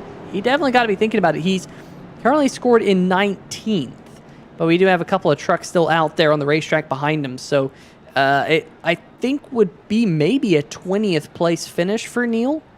So it's going to be tight if you can have your front few drivers get a really strong finish like a top 5. But I think Doug Neal has done enough. Of course, we hope that they will get everything kind of all sorted out for us. Now, I'm just going to check. I don't think I can actually go back in time enough.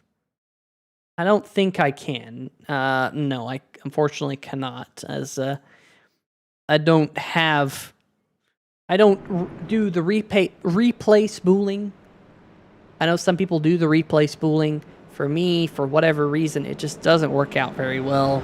I don't know if it's my system or iRacing or what, but sometimes it causes some extra stutters, and I don't want that for the broadcast. But replay spooling allows you to basically see the entire replay. I just don't do that. So I was hoping to go back to lap number 50 and see who was where to see whether or not Doug Neal did get some points. But if he didn't pick up any points under that stage caution on lap number 50, then it's possible that Doug Neal could fall out of the top 10 in points, but it's going to take Peter, quite a bit. I, in fact, did go back to lap 50 because I am a crazy person. I have replay spooling enabled. I'm so crazy about saving replays. I have I'm not even making this up.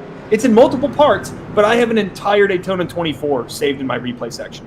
That is literally no joke. It's insane. It's several gigabytes of video, but I do have an entire Daytona 24-hour race saved. But so I went back and looked, Peter, 12th position for Doug Neal, no stage points. So I agree that I think it would take exceptional circumstances based on the pace from the 3 drivers that he's competing with tonight for Doug to miss the chase, but it's not impossible. It is not impossible. That is for sure. And if like Matt Cherry can come home, finish second, and then someone else can win the race, that could be it for Doug Neal and be out of the chase. So, like I said, going to take some extreme circumstances.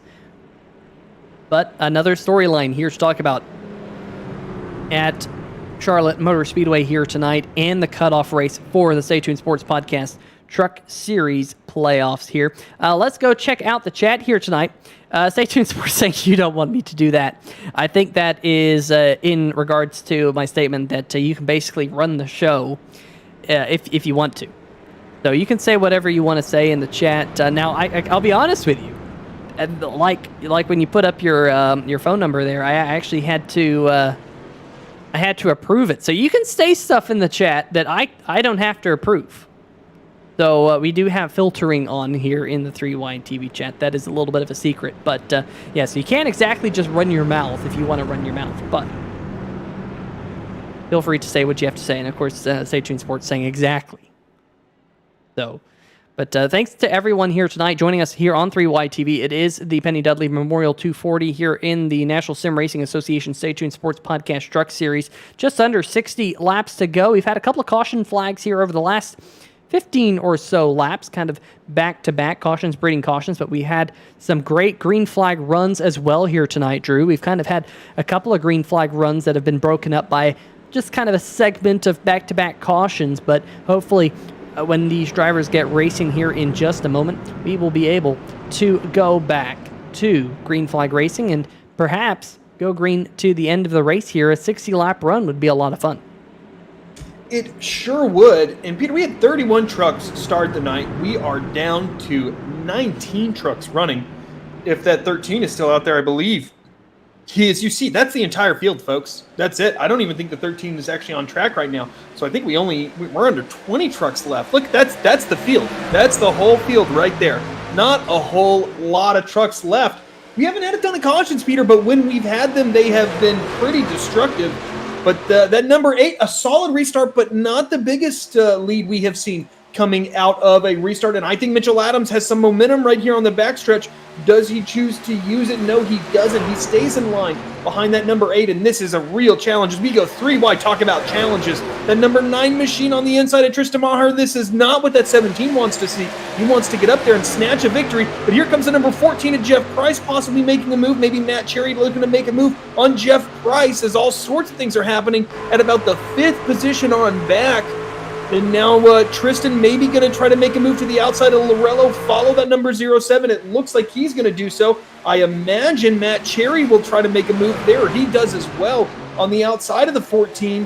And Peter, these guys are really jostling for position. A little bit of the apron right there by the 14. He gets a little sideways. Yeah, that was really close there for the number 14. He saw that number 14 have a little bit of a wiggle when he did get that apron. He's lost that spot now to Matt Cherry. So move the 38 back in front of Jeff Price, one of the trucks he's racing for to get into the playoffs. But in front of them, they have a battle between Tristan Maher and James Arello. These were 2 trucks in that 3 wide battle just a couple of laps ago on the restart. The 07 right in front of him is, same thing happened to the number 9 that happened to the number 14 machine a lap ago. Lorello catching the apron through turn number 3 and 4. You see a little bit more smoke out there. Not sure if that's from one of the trucks who has had an engine grenade and is on pit road. Tight there with Matt Cherry and Lorello. Drew, action heating up here at Charlotte. Yeah, I mean, remember, there was a little bit of contact, I believe, between the 38 and the 9 early on, so I don't think that 38's going to be doing a whole lot of favors to Lorello as he puts him. I'm a little ahead, but there we go. The number 38 puts the 9 into the wall, and now he's hit the number 10 of Cannizzaro. That's going to bring out a caution. And folks who voted no in the poll, you would be right. We're not going caution-free to the end. I'm going to end that poll right now and get this 3Y TV replay queued up for you folks. It was hard racing there. Let's see. Let's slow this one down. James Arello on the high side, Matt Cherry on the inside. Drew, I'm wondering if Cherry got a little bit loose, and it doesn't look like it. Looks like he's getting tight down there, trying to keep the 38 down on the bottom, but there's contact with the number 9 machine. Lorello goes into the outside wall, and look how close Lorello was to getting the number 14 machine of Jeff Price. Just might have caught the rear corner of it. Jamar Dumas just had to check up as well. And then Cannizzaro comes up into the outside wall. Doesn't quite get into the outside wall, just goes spinning.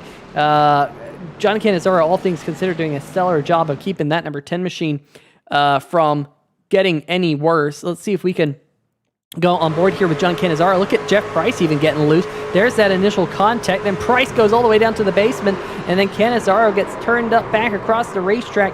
Great job by the entire field to avoid these spinning race trucks. I know Lorello will not be happy in the number 9 truck. In fact, he's already pulled it to the garage, and I think he's already bounced out for the night. But that will get things, as we are now live. Sorry about that, folks. That will kind of put another nail in the coffin. Sure enough, James Arello, he is off the racetrack. Night done for the number 9 machine. I'm sure he will not be happy in the slightest with that contact. Yeah, it's certainly, there's not enough to place that in the intentional category, but I certainly don't think having the number 9 to his outside, given what happened earlier in the race, made Matt Cherry less kind of prone to that happening. And we know that 38's already going to be aggressive. And so, yeah, I mean, sometimes things are correlated and not cause. Right? Correlation and causation are 2 different things. Sometimes because 2 things kind of happen together doesn't mean that they are linked. But I certainly wouldn't be surprised if James Lorello thinks that they are. It almost looked like he tried to turn left and actually get that number 38 machine in the right rear and turn him to the outside wall. You saw that hard left by the number 9. I can't really think why you would turn left if you just hit the outside wall, unless you're trying to kind of instantly give that guy a little taste back. But nonetheless, after that kind of interesting incident, the number 8 of Drew Himmelman maintains this race lead. And Peter, that 8, I think, has just about had the measure of this field all night, especially on these longer runs. But on these short runs, that draft is just so powerful. that it keeps this field together, and pretty much anything can happen. This 8 wants to see a long green run. Yeah, and of course, now the big question is going to be, if that caution flag does fall on Matt Cherry, is he going to have to get him in the longest line penalty for that? That is going to be interesting. Doesn't look like he has a penalty right now in the number 38 machine. So if he did, he would fall back behind Jeff Price. He'd fall back behind Jamar Dumas, and that would kind of really work against the number 38 machine. So not seeing him fall to the tail end of the longest line here just yet. That's kind of an interesting call. So not sure if the NSRA officials have kind of deemed that one a racing incident or what, but that's something to keep our eyes on. Is Mr. JT Poole. He was up here in the 3Y TV booth with me last night, goes down there to kill the blue cone, as he said he would. So good job there, our blue cone killer in the number 28. The Voodoo Zaps machine been very fast here tonight, and definitely want to keep our eyes on here always on the channel when we're under the caution flag for killing that blue cone, because you don't get a black flag for doing it under caution. There's Mike Floppy Tellier in the FRN Chevy Silverado. He just came down pit road again. So not sure if he wanted to top off with fuel. I think that's what he did. Didn't see anyone else do so. So he's going to restart down in 16th. Just hasn't quite been the night for Tellier. And I know Tellier is usually quite good here at Charlotte Motor Speedway. Perhaps it's the track position, not 100% sure, but looks like Jason Gracias. Nope, he faked us out. He faked me out. I thought he was headed down pit road, but he's back up there inside the top 3, Drew, even with that right front damage. And we said at one point that we thought his strategy was screwed. He got involved in that contact there with Jordan Scheffler, but Gracias now up there back on the podium. Yeah, he is. I think only one lead lap car came down pit road. That would be the number 2 of Justin White. Garrett Gleason actually did. So 2 trucks maybe being a little creative. I know that 7 of Garrett Gleason always likes to be a little creative with his strategies. If possible, maybe that number 7 will try to make it here. I just got to think that sometimes saving fuel, it costs you so much pace. Sometimes over the course of a run that it can honestly kind of offset, especially if you go down, you don't take max fuel and you take some tires and you haul butt on track. They can almost offset sometimes. But yeah, it's going to be interesting to see if those guys can make it. But this number 1 has done a really fantastic job of making sure that he can maintain that track position. That right front damage, honestly, Peter, at most tracks, especially in the trucks, I would agree that that's a hamper. It might help based on how loose these guys are tonight. Yeah, it could be interesting. Right side tires, I think, only on that number 1 machine, and with it possibly loosening them up, that could offset that.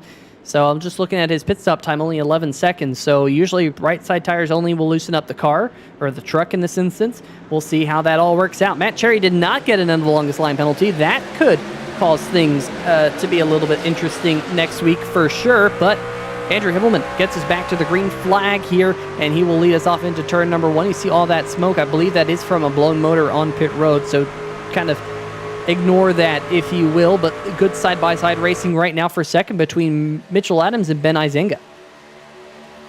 It certainly is that number 8 with that exceptional restart. And Mitchell Adams trying to hold off Izinga. Is he going to try to shut the door on exit? He is. That is a slammed door as Tristan Maher gets dead sideways right there, able to bring that 17 under control. But that certainly is going to cost him a little momentum as Jason Gracias is able to clear him. As Ben Izinga was able to get around that number 49 machine as JT Poole now makes a move on that 17. And that's how much that moment can cost you in momentum, Peter, is even a corner later, you are still struggling to get that thing back up to speed. Yeah, that is definitely the case. Matt Cherry had to check up for the struggling number 7 machine. That allowed JT Poole to whip around the outside and get on by. Looking out back now of Matt Cherry's number 38, looking at the front end of Jeff Price, who he's racing for that playoff position. We keep coming back to that here tonight. Jamar Dumas in the number 28, the Pittsburgh Penguin machine. He's just outside of the top 10. He's right behind John Cannizzaro. You see Cannizzaro was down pit road for quite some time to get some of his damage fixed, and you can see that right rear quarter panel, they really pulled it out there, Drew. So Cannizzaro, all things considered, looks like that number 10 might be back to almost full strength We will have to see whether or not that is the case here in the closing stages as Mike Floppy Tellier at the top of the screen kisses the wall right in front of Matthew Rodriguez. Yeah, some pretty intense racing right here. And not for zero stakes. That 28 has a lot to race for right now. He needs to get up and get ahead of Matt Cherry as Floppy Tellier gets into the wall a little bit on the exit of turn 4. You're right. That number 97 has just struggled tonight in getting his track position and just being consistent. But Cannizzaro has been one of those guys that's tried a different strategy and kind of has been burned for it numerous times here tonight, Peter. We saw him pit early with that penalty, that drive-through. Then we saw him pit under green, trying to make that work. Luckily, it didn't pin him a lap down, but it lost all the track position that he was trying to gain from it. And that's kind of the problem when you do those kind of funky strategies by trying to split the remaining laps by pit stops and trying to take advantage of newer, fresher tires and stuff like that. Is those cautions can bite you and kill your strategy. Yeah, they absolutely can. Now, checking in on the strategy, Jason Gracias, of course, 2 tires under that last pit stop in the number 1 discount tire Chevy Silverado. He right now is still holding on to the 4th position, so that is working out for him, at least for right now, as he runs right in front of the number 26 Zaps machine of JT Poole. But Andrew Himmelman and now Ben Izenga in second, just starting to pull away. And, of course, Mitchell Adams, he wants to get the win here tonight because Adams has won here at least 2 races in a row. I think that's 3 races in a row if you consider the Roval win that Mitchell Adams had here at Charlotte Motor Speedway in that number 49 machine, taking it back to last season, the Adams racing scheme that he won the championship with last season right there. So he's going to close in on the front 2, and I bet you he wants the front 2 to start racing with one another. If Izenga and Himmelman can get side by side and really start racing it, that will be exactly what Adams will want. Not only will he be able to close in, but maybe save a little bit more tire than those trucks in front of him. Yeah, and all of these cautions have really allowed that 07 of Izenga to kind of climb his way through the field on these restarts.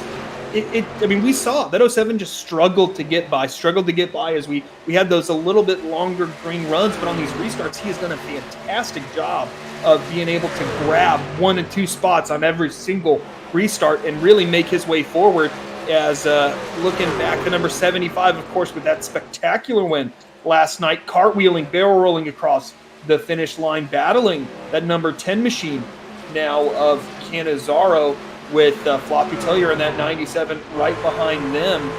And these guys, I mean, it's not always fun to be running towards the tail of the front pack, but they're 13, 14, 12, 13, 14, Peter. So, it's not necessarily all the most fun being back there, but, 14th isn't horrible, and neither is 12th, and neither is 5th, but I think JT Poole wants to do one better as he's trying to take 4th away from that number 1 machine, that discount tire Chevy Silverado of Jason Gracias, who started 21st, Peter. Really, really good job recovering from that number 1, his pretty aggressive crash in qualifying. Yeah, that number 1 just trying to hold on with those older tires. Now, question in the chat right now, there is a poll. Who do you think will make this is a chase, but it really should be playoffs here in the Stay Tuned Sports Podcast Truck Series.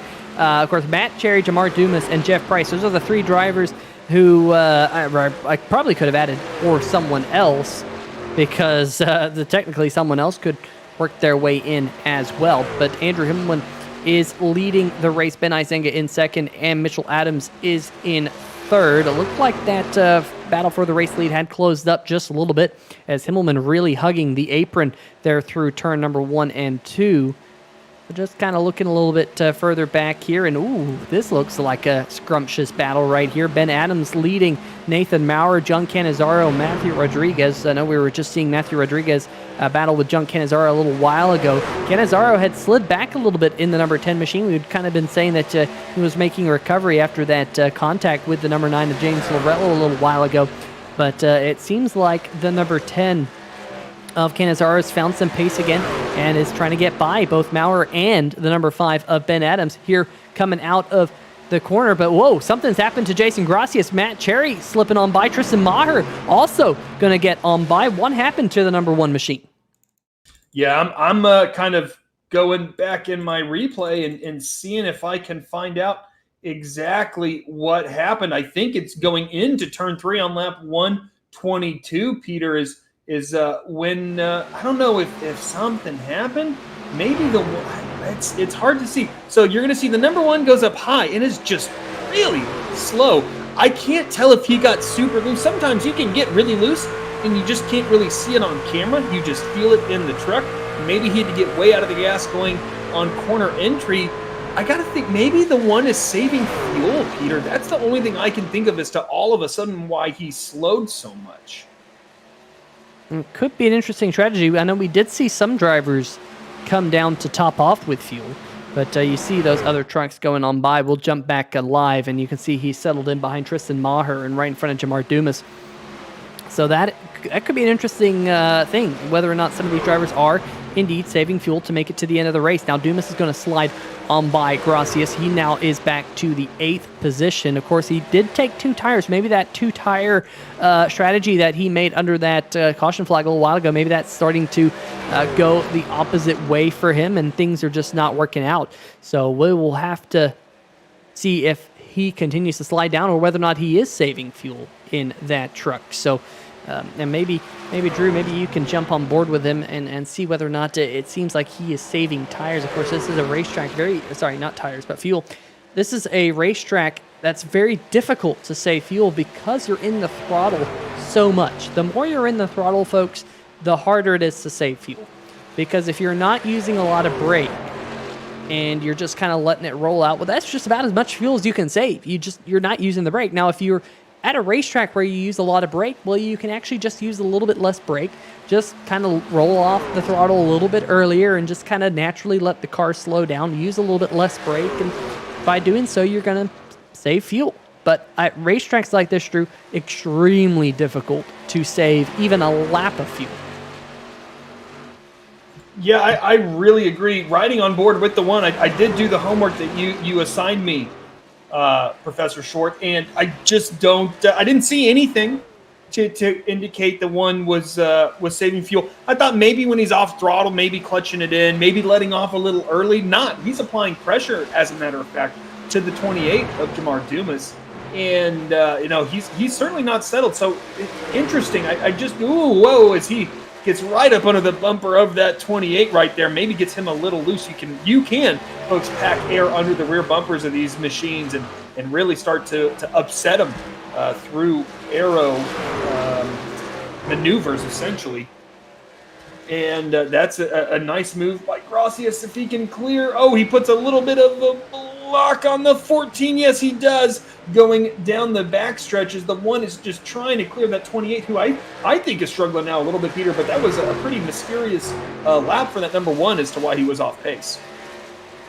Yeah, absolutely. Coming across the start-finish line now as Jeff Price and Jamar. Oh, Dumas in the wall. Dumas in the wall. Will that come back to haunt the number 28 machine? He was in the playoffs entering into tonight. At least he was in the playoff cutoff spot, but now a little bit more right side damage to that Chevy Silverado as he smacked the wall in entry into turn number 1.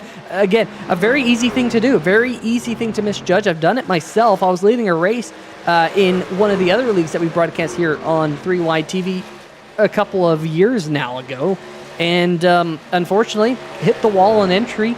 My day was done.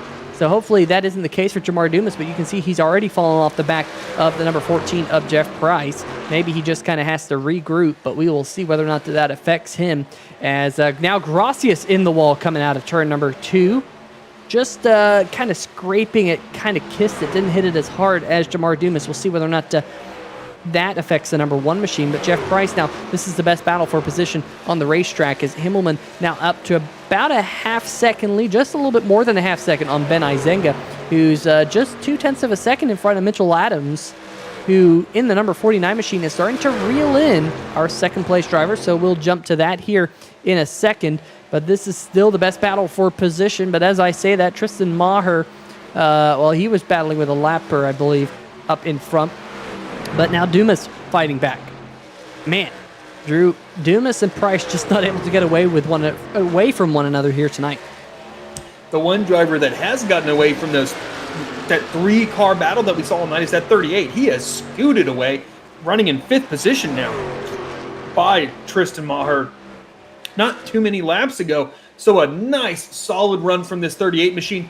You know, sometimes you kind of have an idea of what's going to happen, and it's pretty nice when it comes to fruition. That 38, I thought he would run well tonight, and he is putting a nice race together as well. My goodness, the 49 cleared himself on the 07 through 3 and 4 right there. And we know Ben Izinga is not necessarily shy when it comes to aggressive driving. It'll be interesting to see how he in the 49 races, maybe a little contact there between those two drivers. Yeah, and that's allowing JT Poole to get up into the picture. How about this? Now a 3-car battle for the second position as JT Poole looks to the inside of Ben Izinga. He's got to run out of turn number 4. Big wiggle out of the 0-7 of Izinga, and just like that, JT Poole now up to second. So a bad couple of laps there for Izinga. I'm sure he will be a little bit disappointed with the way he caught Robert Dudley, but props to Dudley for kind of staying out of the way. I mean, sometimes if you're a lap truck, you can do all you can do to kind of get out of the mess, and I think Robert Dudley did there. But Izinga just caught traffic bad. It just happens. That's part of racing, unfortunately. And unfortunately for Izinga, the Canadian driver, he's now going to slide back into 4th position. But we'll look back here at Jeff Price, who has continued to battle with Jason Gracias. Now, John Cannizzaro in the number 10 machine, he actually got around Jamar Dumas, so that puts another truck between Price and Dumas. Maybe that right side damage that Dumas picked up from the wall. How Cannizzaro with a slide coming out of turn number 2. Great save there by the number 10 of Cannizzaro, filling in for Monty Glover. So, Drew, you got to think about maybe the tires. They're kind of at that point of the run as he again smokes it coming out of turn number 4.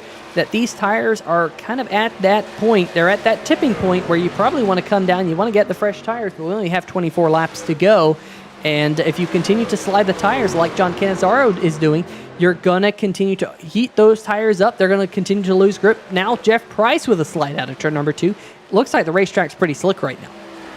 Yeah, and I would say, you know, maybe coming in early is a good idea, but I think with how loose these guys are, a caution seems almost inevitable at this point with how many tire smokes we're seeing coming out of the corner. Somebody's going to lose the back of one of these things before too long.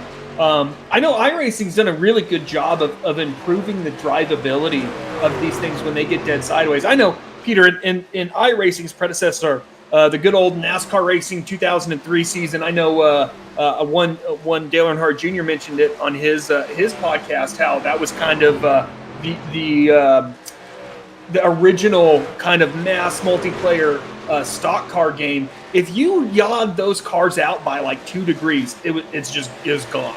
There was no getting loose and saving it in that game. In iRacing especially, it feels like more and more and more they allow you to get those things pretty sideways and be able to wrangle that thing under control if you know how to do it. Sometimes it can still get away from you, but we're just seeing so many guys get loose tonight and quite frankly keep it under control, Peter, that it's pretty spectacular to watch.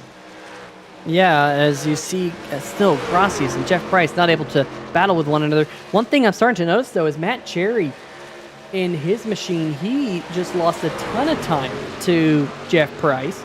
Over a second a couple laps ago. Now that Jeff Price is locked in this battle with Jason Gracias, he's starting to pull away a little bit, but we were saying that he had a big advantage in that truck that you see on the left-hand side of your screen. That advantage is almost been wiped out here due to a couple of slow laps. Looks like Price going to slot in back again behind the number 1 of Gracias, but they will continue to battle for that 7th position right now.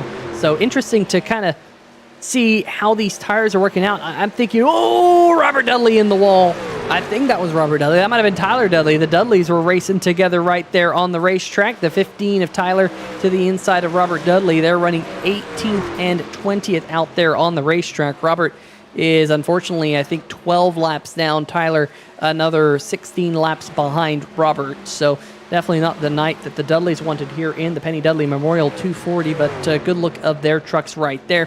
We jump back up to that battle for position between Jason Gracias, Jeff Price, and not Monty Glover, but John Cannizzaro. Looks like, however, Jamar Dumas is starting to slide back, possibly into the clutches of Matthew Rodriguez. So we'll see how this gap has been. It actually has been growing. I take that back. Oh, wait, nope, sorry. I have that the wrong way around. There we go. That should tell you the picture. And yeah, it has been growing. Jamar Dumas has been pulling away from Matthew Rodriguez a little bit, but looks like Rodriguez has had a good lap this time. Maybe finding a little bit of grip or something, as again, a little bit of smoke flying in this battle up front between, or not up front, but in front of them, between Gracias, Jeff Price, and Cannizzaro. Now Cannizzaro looking to the inside on Jeff Price. Yeah, and Peter, I'm really surprised that there hasn't been a driver to gamble and come down pit road. I can't see any of our lead lap trucks having pitted. Maybe the 971 a hour came down pit road, but I can't think that he did. But I would just imagine, especially somebody like JT Poole, somebody like Izenga, one of those drivers who's already locked in, that's probably not going to win the race if there's not a caution. I would come down pit road and throw the dice a little bit and try to make up those 2.9 seconds that Izenga's down. It's kind of interesting. I've actually just been watching the entry to pit road, seeing if somebody will come down, because Peter, surely these guys can't make it the rest of the way on fuel. Yeah, I'm kind of there with you. I've been doing some mental math in the back of my head here, going back to some of the races that we've seen earlier this year when they've run the 70% fuel, and I just don't think that is going to.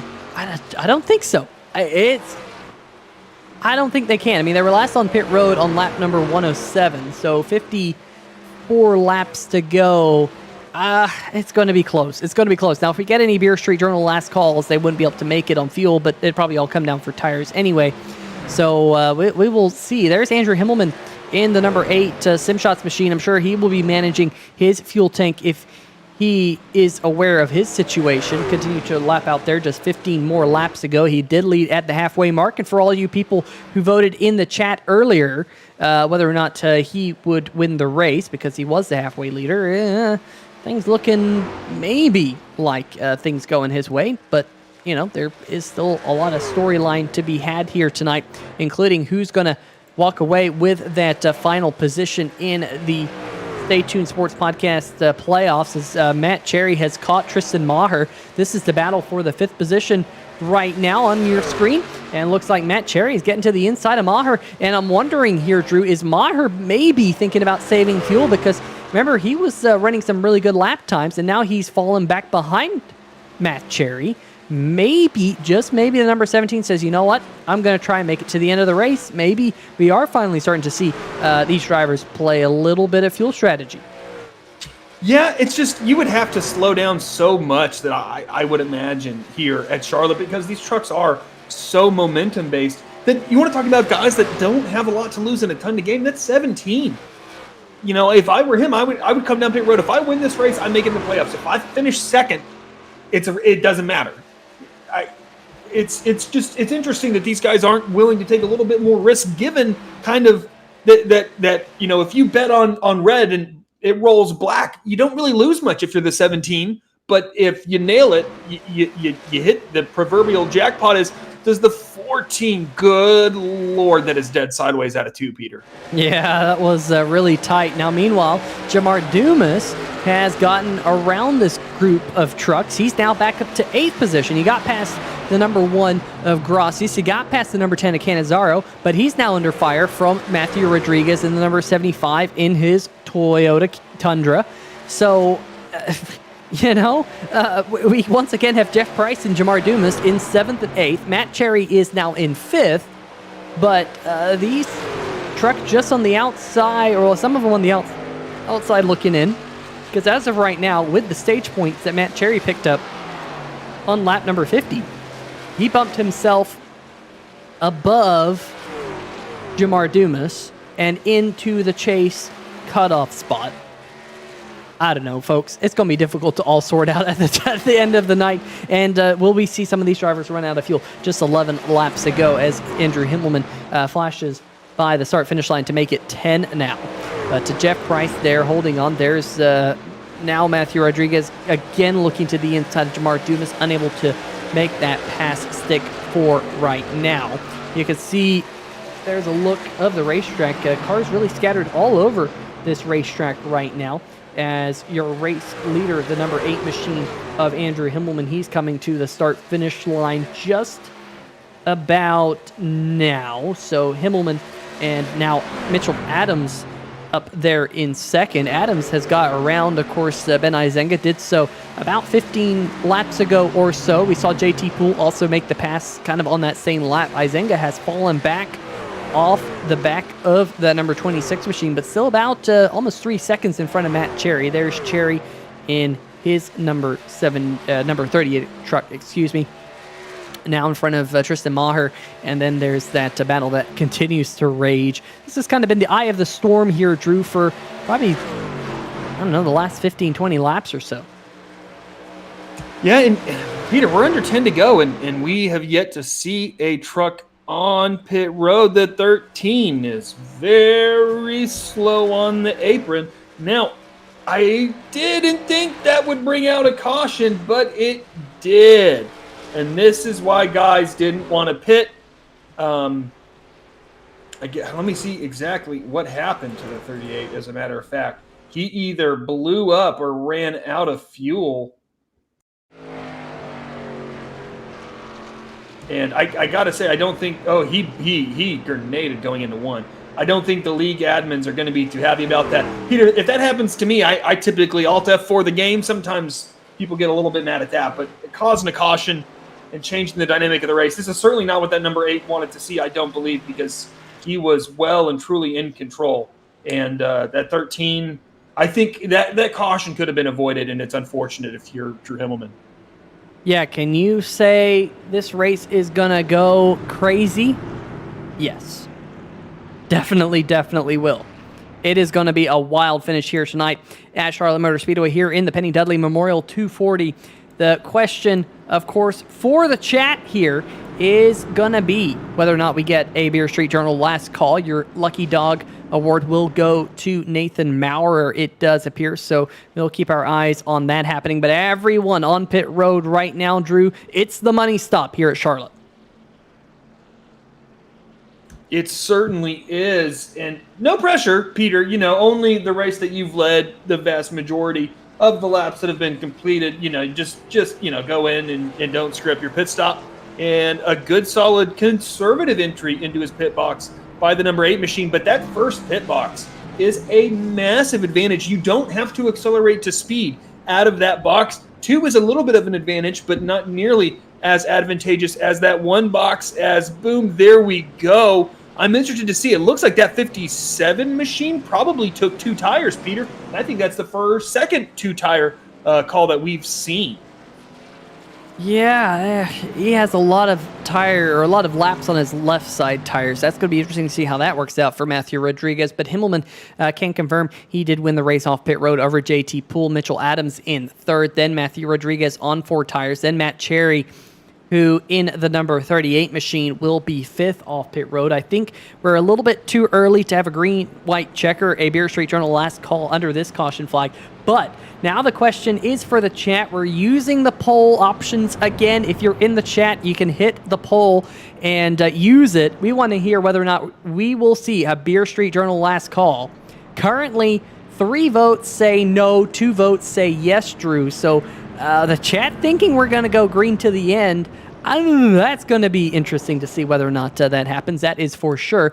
Now, we are getting word indeed. Nathan Maurer in the 971 machine is your Brookstone Animal Hospital Lucky Dog Award under this caution flag. So the Simbox 971, he's been a lap down for quite some time. And finally able to get that lap back right here at the very end of the race to mix it up. I think he got caught a lap down when we had that green flag pit sequence that the caution flag came out quite a long time ago now, probably right around the halfway mark. But I'm sure Nathan Maurer will be able to race it up now with these other trucks around him. And we know that 971 is quite quick on the short run, so maybe he can gain some spots, currently residing in the 14th position here right now. Well, it's been tied up in the polls, 50-50 now. 3 people say yes, 3 people say no. We need a tiebreaker. So if you're in the chat and you're watching, we need a tiebreaker before we end the poll. Otherwise, the chat is divided. And Drew, what about you? Do you think we're going to have a Beer Street Journal last call? I know if Drew Himmelman could find a way to vote 3 times, he would vote. He would be the 3 votes for no, because I just don't think he wants to see another caution. He wants to control this restart, get a good restart, and scoot away from these folks. But yeah, I mean, because there's multiple kind of things going on right now. You have the battle for the race win, but the 38 of Matt Cherry is not too far from Jamar Dumas. The 14 of Price is near Matt Cherry. Do those guys get a little argy-bargy, so to speak, for that final chase spot? I mean, that's a huge thing for your season, being able to compete for a championship versus not. So, I mean, that's as big, quite frankly, if not bigger potentially than a single race victory. And we've seen what guys will do for race victory. So it'll be really interesting to see how those guys race each other. And then just kind of a restart with 3 to go. Guys are going to be a little wild, gonna see windows that maybe don't exist. I mean, I think probability-wise, there's probably going to be at least another caution. But I would love to see this thing play out and see some great racing with no wrecks. But I think that is less likely than there being wrecks. Yeah, absolutely. Well, before we go back green, we want to give a big shout out to the sponsors here in the Stay Tuned Sports Podcast Truck Series Championship. Of course, Stay Tuned Sports Podcast. There's a link in the description if you want to listen to their podcast. Buttkicker as well. Of course, Andrew Himmelman was also your Craig Setup Shop poll winner here, but did not go for the Buttkicker Challenge. BetAngles Betting. There's a link in the description to their page. MaxGrafix.co, Brookstone Animal Hospital, Taz Racing Customs, Sim Shots, Beer Street Journal as well. We'll see whether or not we have a Beer Street Journal last call, but links to all of their web pages are in the description of the video. They are who makes the National Sim Racing Association possible here. Pace car about to head down pit road. There it goes. Hopefully this will be the last green flag here tonight. At least that's what Andrew Himmelman wants. He's already on the loud pedal. We're back to green flag racing here at Charlotte. And a really good restart by that 8 machine, but the inside lane in that 49 had a great restart as well. And Mitchell Adams all over the rear bumpers. We go 3 wide through 1 and 2, that 57. Not a lot of speed with those 2 tires. I hope they made it out of turn 2 cleanly. They did. My camera cut away just as this camera cut away as well. Again, 3 wide as that 57 is just free falling through the field as here come the 49 and the 26. You see them, they were staggered, almost like Indy cars, Peter, where they're trying to make sure that nose has clean air. And that's exactly what that was. The 5 goes through the infield, though no caution is. The 14 of Jeff Price is possibly going around off of 2. Yes, he did. As a matter of fact, there goes Jeff Price into the inside wall, but no caution. There is the caution. As a matter of fact, the 57 is upside down, and that is not what that 8 wanted to see. Well, for the second night in a row, Matthew Rodriguez flipping here on 3 Wide TV. This time not for the win, and the answer has been answered. Or the question has been answered. Will we see a green-white checker, a Beer Street Journal last call? Yes, we will. What happened here to the number 57 machine? Holy moly! Gets launched up into the Space Force, does the number 75. Can't read his number because he's upside down. And boy, oh boy, the number 75, akin to what we saw earlier this year with Adam Dama back, I think, at Daytona, who got launched up into the stratosphere. Took him a couple of weeks to actually make it back to the racetrack after that. Launched up. Here we go. On board. We're also going to have to go back and see what happened a little bit further back. But Jeff Price gets loose. Was there contact with the number 28 machine? We'll have to check that.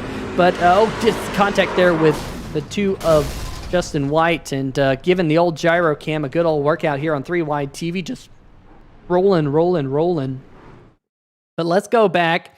We'll break all this down here, folks, because we're going to see what happened first to the number 2 machine of Ben Adams, because we saw him have problems right here coming out of turn number 4. Did he just get loose? I saw the number 97 of Mike Floppy Tellier also have problems. Looks like Ben Adams just got loose right there. Gets loose, catches the truck, comes up. Tellier's there, puts Tellier into the wall. So both of those trucks, some pretty heavy contact right there. Now let's jump up to where the number 14 of Jeff Price is. There he is. Now let's put this in slow-mo, Going through the corner, you can see already, Drew, he's loose. He's trying to catch that number 14 truck. Back end comes out. Dumas is right there behind him. Of course, the 14 of the 28 racing for that playoff spot. And then was there more contact here? As the slow-mo advances, survey says that looks like, not true contact, but I believe iRacing contact, sometimes a little bit of netcode. And then I think the 14 was sent around right there. And then I think the 28 thought, oh man, I think I just, got through that cleanly. And when that 75 comes in contact with that number 2 right there, this 28 gets destroyed, by the way, folks, because this 75 just stops. That 75 absolutely stops when he makes contact with that outside wall, and it destroys the front end of that 28 as well as launching that 75 into the air. That's probably 30 feet into the air, Peter, that number 75 went?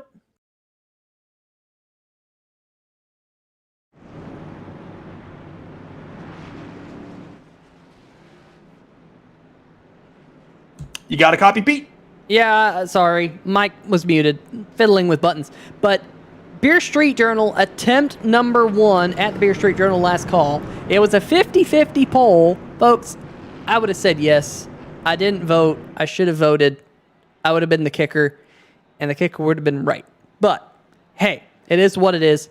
Beer Street Journal attempt number 1 coming up. Make sure you check them out, beerstreetjournal.com, for all of your craft brew news. Dana Himmelman saying, come on, Andrew. Nicholas Bradley saying the 75 never even lifted. Hey, you know what? That worked out really well for him last night here on the channel. He never lifted and he won the race barrel rolling. Yes, barrel rolling across the start-finish line in good old style. I'd never seen it ever before. William Kerwin saying, Matthew going for a wild ride again. Yep, that's for sure. Last night was just absolutely awesome, folks. If you did not see that finish, I've never seen another finish like it. Not only here on 3Y TV, but in the history of 15 years of sim racing. I'd never seen another finish like it. It was absolutely awesome. I've maybe seen it in some fun races, but I never saw it in a league race. Khan saying Nicholas Bradley had a shot, took it, just didn't work out. Yep, did not work out. Jason Bean saying he's probably started cheering and thinking he won like last night. Maybe that was Andrew Himmelman. Adam Dama saying I wasn't the one who was launched. Maybe, I can't remember. Well, I thought it was Adam Dama, but maybe it was Jamar Dumas. It might have been Jamar Dumas, Drew, earlier in the season. It's 2 very similarly painted trucks. All I can see is the colors, the white and yellow and black. But speaking of white, yellow, and black, the lights on the top of the iRacing pace car have been extinguished. How about that for a segue? As we're going to have our first attempt at a Beer Street Journal last call. Interesting choice by Drew Himmelman on the outside lane. I don't believe a leader has chosen the outside lane all night long, but I think he looked on and who's in the outside lane, who's on the inside lane, and I think he would prefer to give those guys on the outside lane a good restart and not give JT Poole the opportunity to maybe use his front bumper on the rear bumper of that number 8 machine. The 38 and the 17 are behind them. The 38 certainly has a lot to lose on this restart, so he's happy that the number 8 of Drew Himmelman is restarting in front of him. But, Peter, the real question is this going to be our last attempt? Yeah, we can have up to 2 here in the National Sim Racing Association Stay Tuned Sports Podcast Truck Series. We might use both of the Beer Street Journal last calls that we have here tonight. Here comes Andrew Himmelman waiting to put the power down. He puts that power down. Look at Matt Cherry, the number 38 machine. This is not what the number 77 machine wanted to see of Doug Neal, because, look at Mitchell Adams throwing a big block in his machine. Could Matt Cherry jump above Doug Neal in the point standings with a strong run? Cherry now holding on to that 4th position. Himmelman scooting away up at the front. Yeah, Himmelman with a great restart. This is kind of the restart that he wanted in that number 8 machine as those guys were battling side by side as JT Poole really sends it into the corner and almost contact between those 2 drivers. As the 38, it's not over for him. He needs to finish this race in a decent position to race his way into the playoffs, but Mitchell Adams certainly has not given up. As folks, we are on the white flag, so there will not be a caution. It doesn't matter how many cars wreck. This will be the last lap of the Penny Dudley Memorial 240 at Charlotte. Mitchell Adams sends it to the high lane. I don't know if it's quite going to be enough. Drew Himmelman closes the door as there's a car in the wall in the background, and Drew Himmelman wins here at Charlotte. And Drew Himmelman will get the win, and just barely. Matt Cherry was able to hold on to his truck, get it across the line ahead of his rivals there right at the end of the race. Jeff Price going to finish in 13th, Jamar Dumas in 15th. Wow. Matt Cherry will make it into the Stay Tuned Sports Podcast Truck Series playoffs. What a ride for him. And just barely by the skin of his teeth in the final race, racing his way in. But Andrew Himmelman did not take the Buttkicker challenge at the top of the night, was your Craig Setup Shop Pole Award winner, and is going to take it to victory lane. I think that might be the first time this season the driver who started on pole, I'll have to check, but I think it might be the first time this season that the driver who started on pole has actually gone and won the race this season. Yeah, Peter, look at our first three starters and our first three finishers. Drew Himmelman started first, finished first. Mitchell Adams started second, finished second. JT Poole started third, finished third. It's not very typical that happens, but what a performance by this number 8 machine. Chaotic restarts late that certainly put this in a little bit more doubt than he would want, but I don't think there was a truck that was faster than this number 8 tonight, Peter. Yeah, the number 8 machine, definitely. Okay, Andrew, you have to line up with the camera a little bit better there, buddy. Back up a little bit. And he decides to not. Tana, get on him about that. Yep. Yeah, well, he knows he's giving his sponsor airtime. Yeah, that's true. That is true. But, yeah, that number 8 machine, Drew, you said it here tonight, absolutely lights out.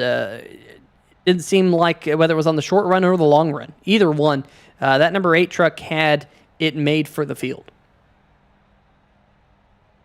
Yeah, absolutely fantastic performance by Drew Himmelman. And a great job, I think, by Matt Cherry, despite a dramatic last corner of bringing that number 38 machine home in P7 to get himself into the chase. Because he did exactly what he needed to do tonight to not just make it in, but race his way in and get by that number 28 machine to seal his playoff hopes. Absolutely. Well, we are actually going to see if maybe we can get a quick word with Matt Cherry and just get, just before we interview our top 3 finishers here tonight, because the number 48 truck was very, very quick, and I want to hear what he had to think about that last lap. Matt Cherry, Peter Short, 3Y TV booth. You got a copy? Yes, sir. I got you. Well, a 7th place finish here tonight almost was a top 5, but a little bit of contact there on the last lap as you guys raced extremely hard. How awesome was that race here tonight? You're able to get the stage points, which pole vaulted you into the cutoff spot, but then you're able to back that up with the best finish out of the 3 drivers that you were competing, or the 2 other drivers you were competing with, and you are locked in to the Stay Tuned Sports Podcast Truck Series playoffs. Yeah. Well, early on, we was burning the tires off of it. Well, the rear tires off of it. I mean, we could get it to set in, but coming off, it was just way too loose. And we were losing so much time, and I hate that caution come out before there because, we were good on fuel. I don't know how everybody else was. I think JT, he was 1 lap to the good, but, we could have probably finished a lot better than what we did, but I was giving it my all on that last lap. Yeah, you definitely gave it your all, but your all was enough here tonight. Next week, Daytona here in the series. Daytona is a little bit of a crapshoot. What are your thoughts about going to Daytona? Do you think you have a shot next week? Yeah, if I can keep it clean. We were at Talladega a couple of weeks ago, and I kind of caused a big mess there. I'm just gonna try to take it easy early on and try to be up there at the end.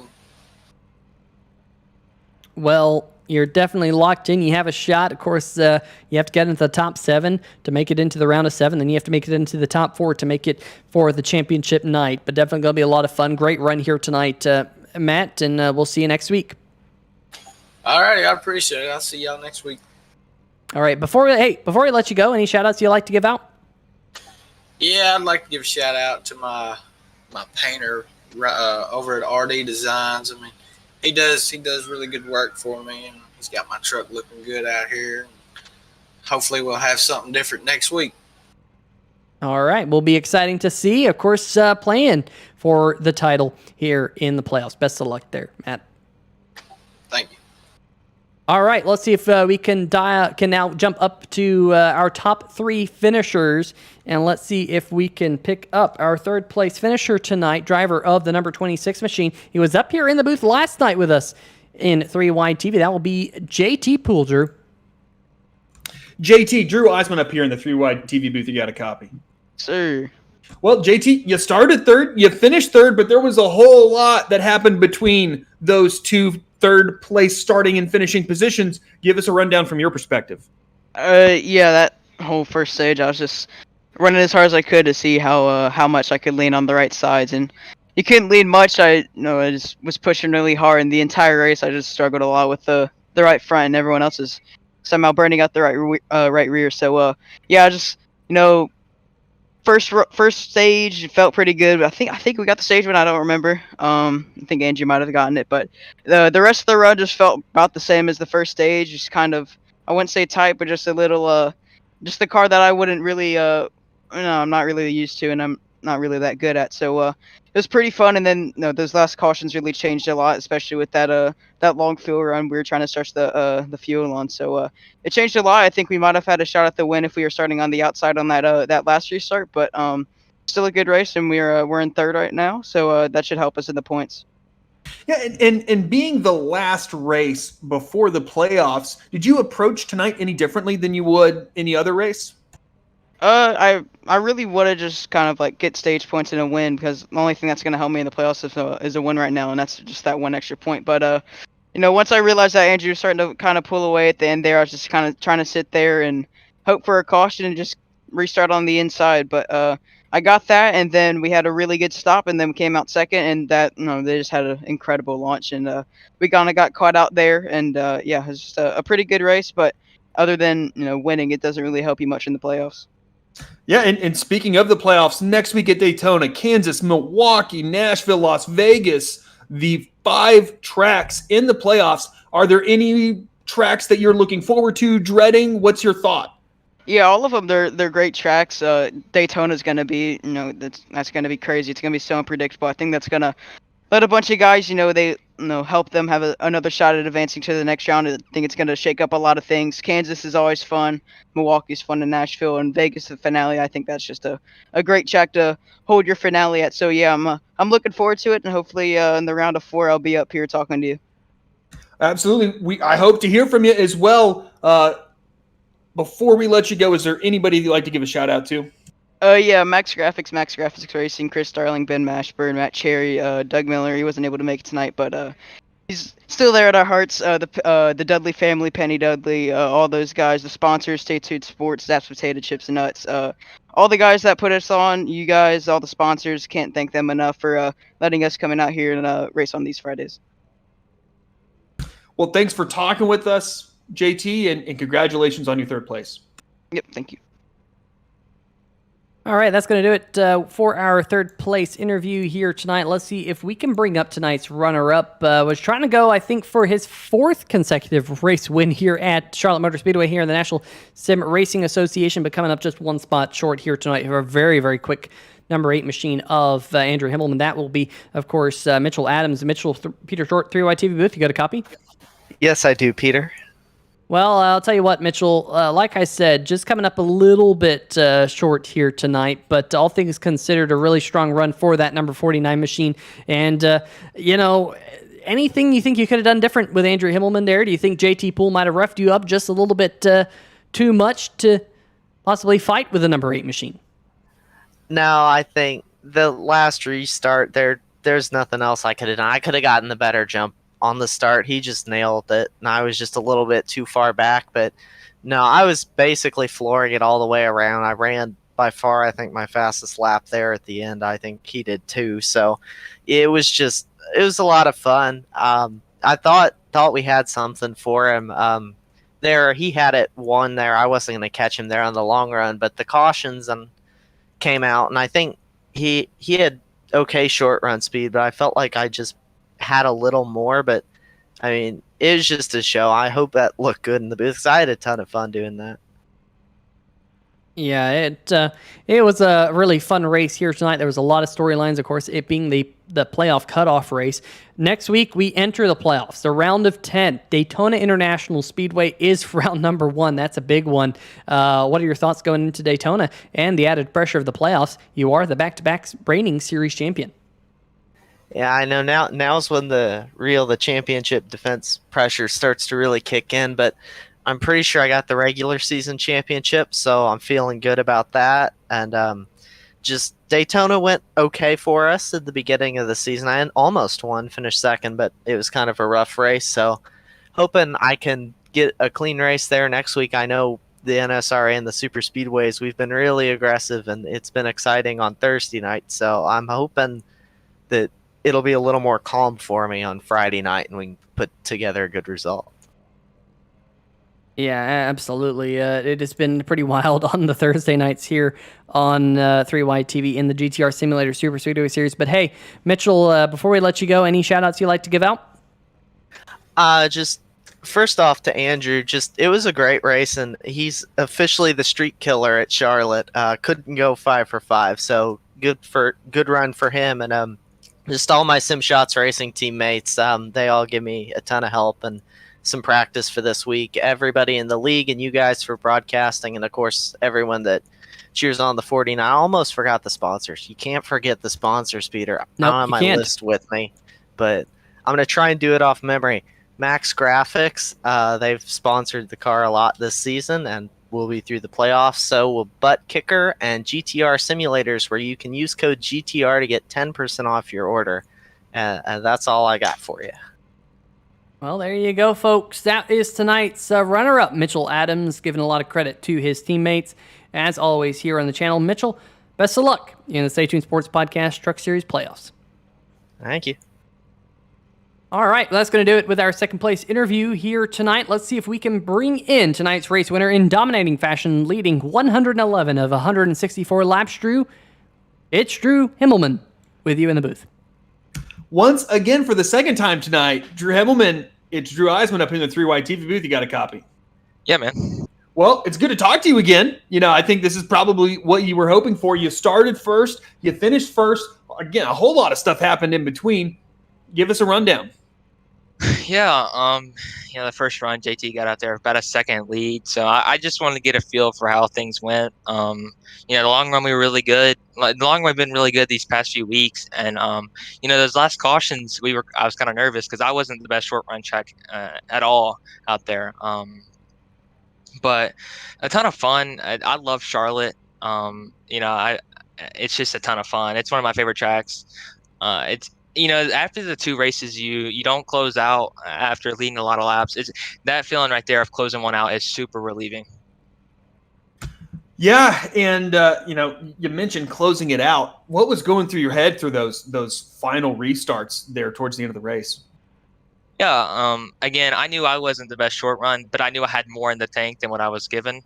What I was pushing to. So I really relied on the jumps, on the restarts, because honestly, that first pit stop really bailed me out in a lot of situations. So when I really got the jump, I felt like I really had a good shot of winning it. And the first green light, I felt like I was just getting right to the white, and it was ripped away from my hands. So it's just when that happens, you just gotta take a deep breath and keep going. So. I wouldn't rather battle with anyone else but Mitchell. He awesome teammate. That whole team, we help each other out all race. So I wouldn't battle with anyone else but him. So incredible job by him, and some great clean racing. Yeah, and you certainly had good short run pace, but I think you had exceptional long run pace in that basically put you in position there at the end. We know that we ran a little bit different fuel load this week. Do you think that made any difference? Did you feel a difference in how the car drove versus when we ran 70% fuel here in the past? Oh, for sure.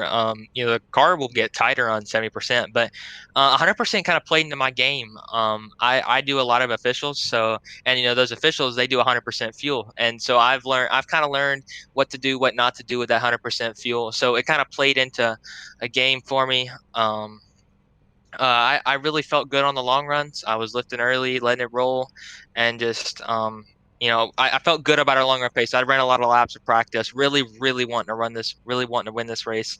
So just a fun time out there tonight. Great racing with everybody that raced with JT, Mitchell, Doug, all of them. Tons of fun tonight. Absolutely, but now basically is the real race for the championship. We have Daytona, a few 1.5s, Milwaukee, Nashville. Are there any tracks that you're looking forward to? Any tracks that you're dreading in the playoffs? Kansas. I love Kansas. One of my favorite ovals in NASCAR. I really, really like Kansas. Daytona. I'm really. It's kind of nerve wracking. You go in, you got momentum, but momentum does nothing for you at Daytona.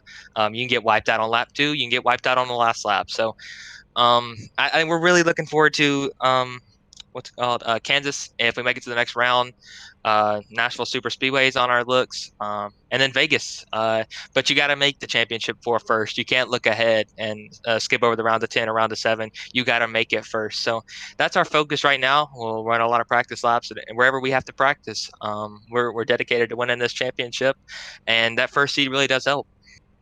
Well, absolutely. No one's got more momentum than you going into the playoffs. Just getting quicker and quicker as the season's gone on. But first, before I let you go, let's hear some shout-outs.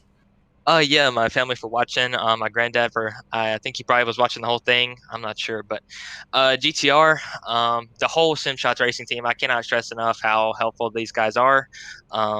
They help you in any situation you got, whether it be comparing tires, taking fuel, whatever you got to do.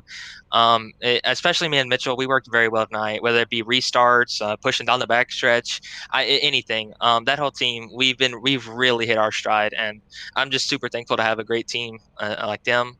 SimShots, Buttkicker, I think, and you guys for broadcasting. All right, well, thanks for talking with us, Drew. Congratulations on your first place finish, and good luck in the playoffs. Yeah, thanks, man.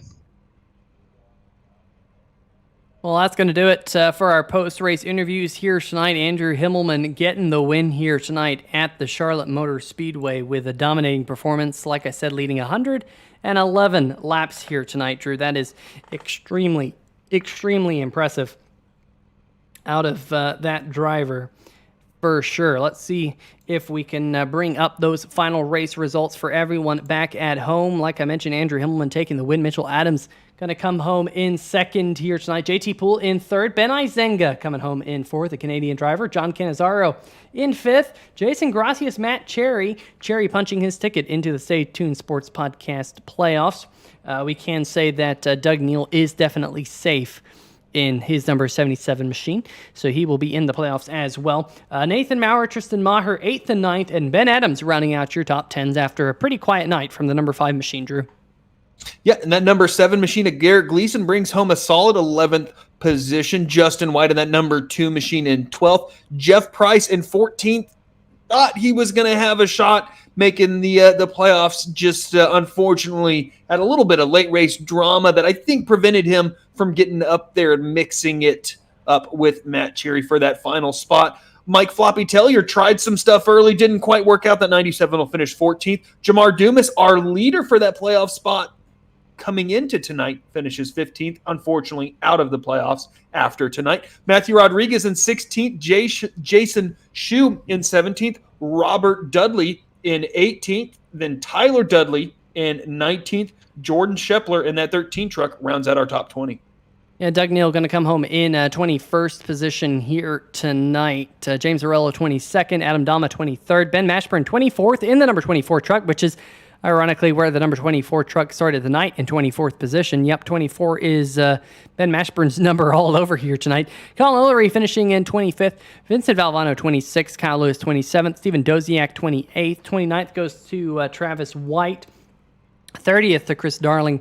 Evan Gilbert, early retiree, and Nick Kessler did not start tonight's race at all. Do want to give a shout out here tonight's Taz Racing Customs Biggest Mover of the Race Award. That is actually going to go to the driver of the number 7 machine, Garrett Gleason, here tonight, picking up 16 spots on route to a 11th spot finish. So congratulations, Garrett. Almost the top 10 in the number 7 here tonight. Just giving a little bit of Robbie Gordon love in the Speed Energy machine. That is Garrett Gleason to a T, so that's why he got a top 10, that's for sure.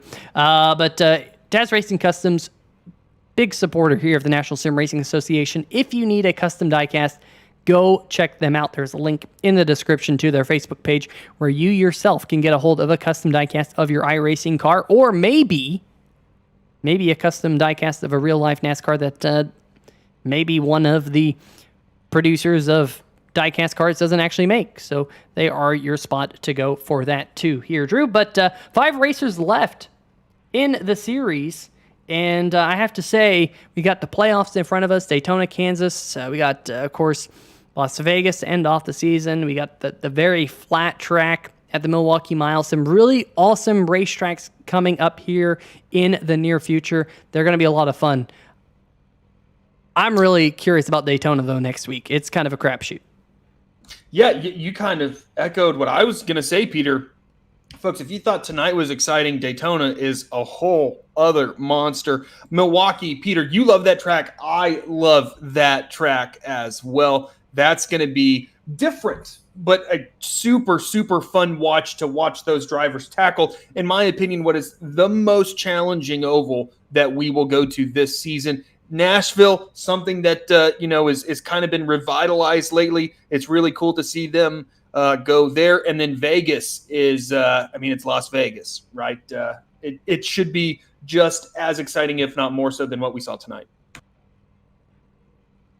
Yeah, that is definitely the case. It is going to be a wild one right here, July 23rd on 3 White TV, 9 o'clock Eastern. You don't want to miss it at Daytona International Speedway.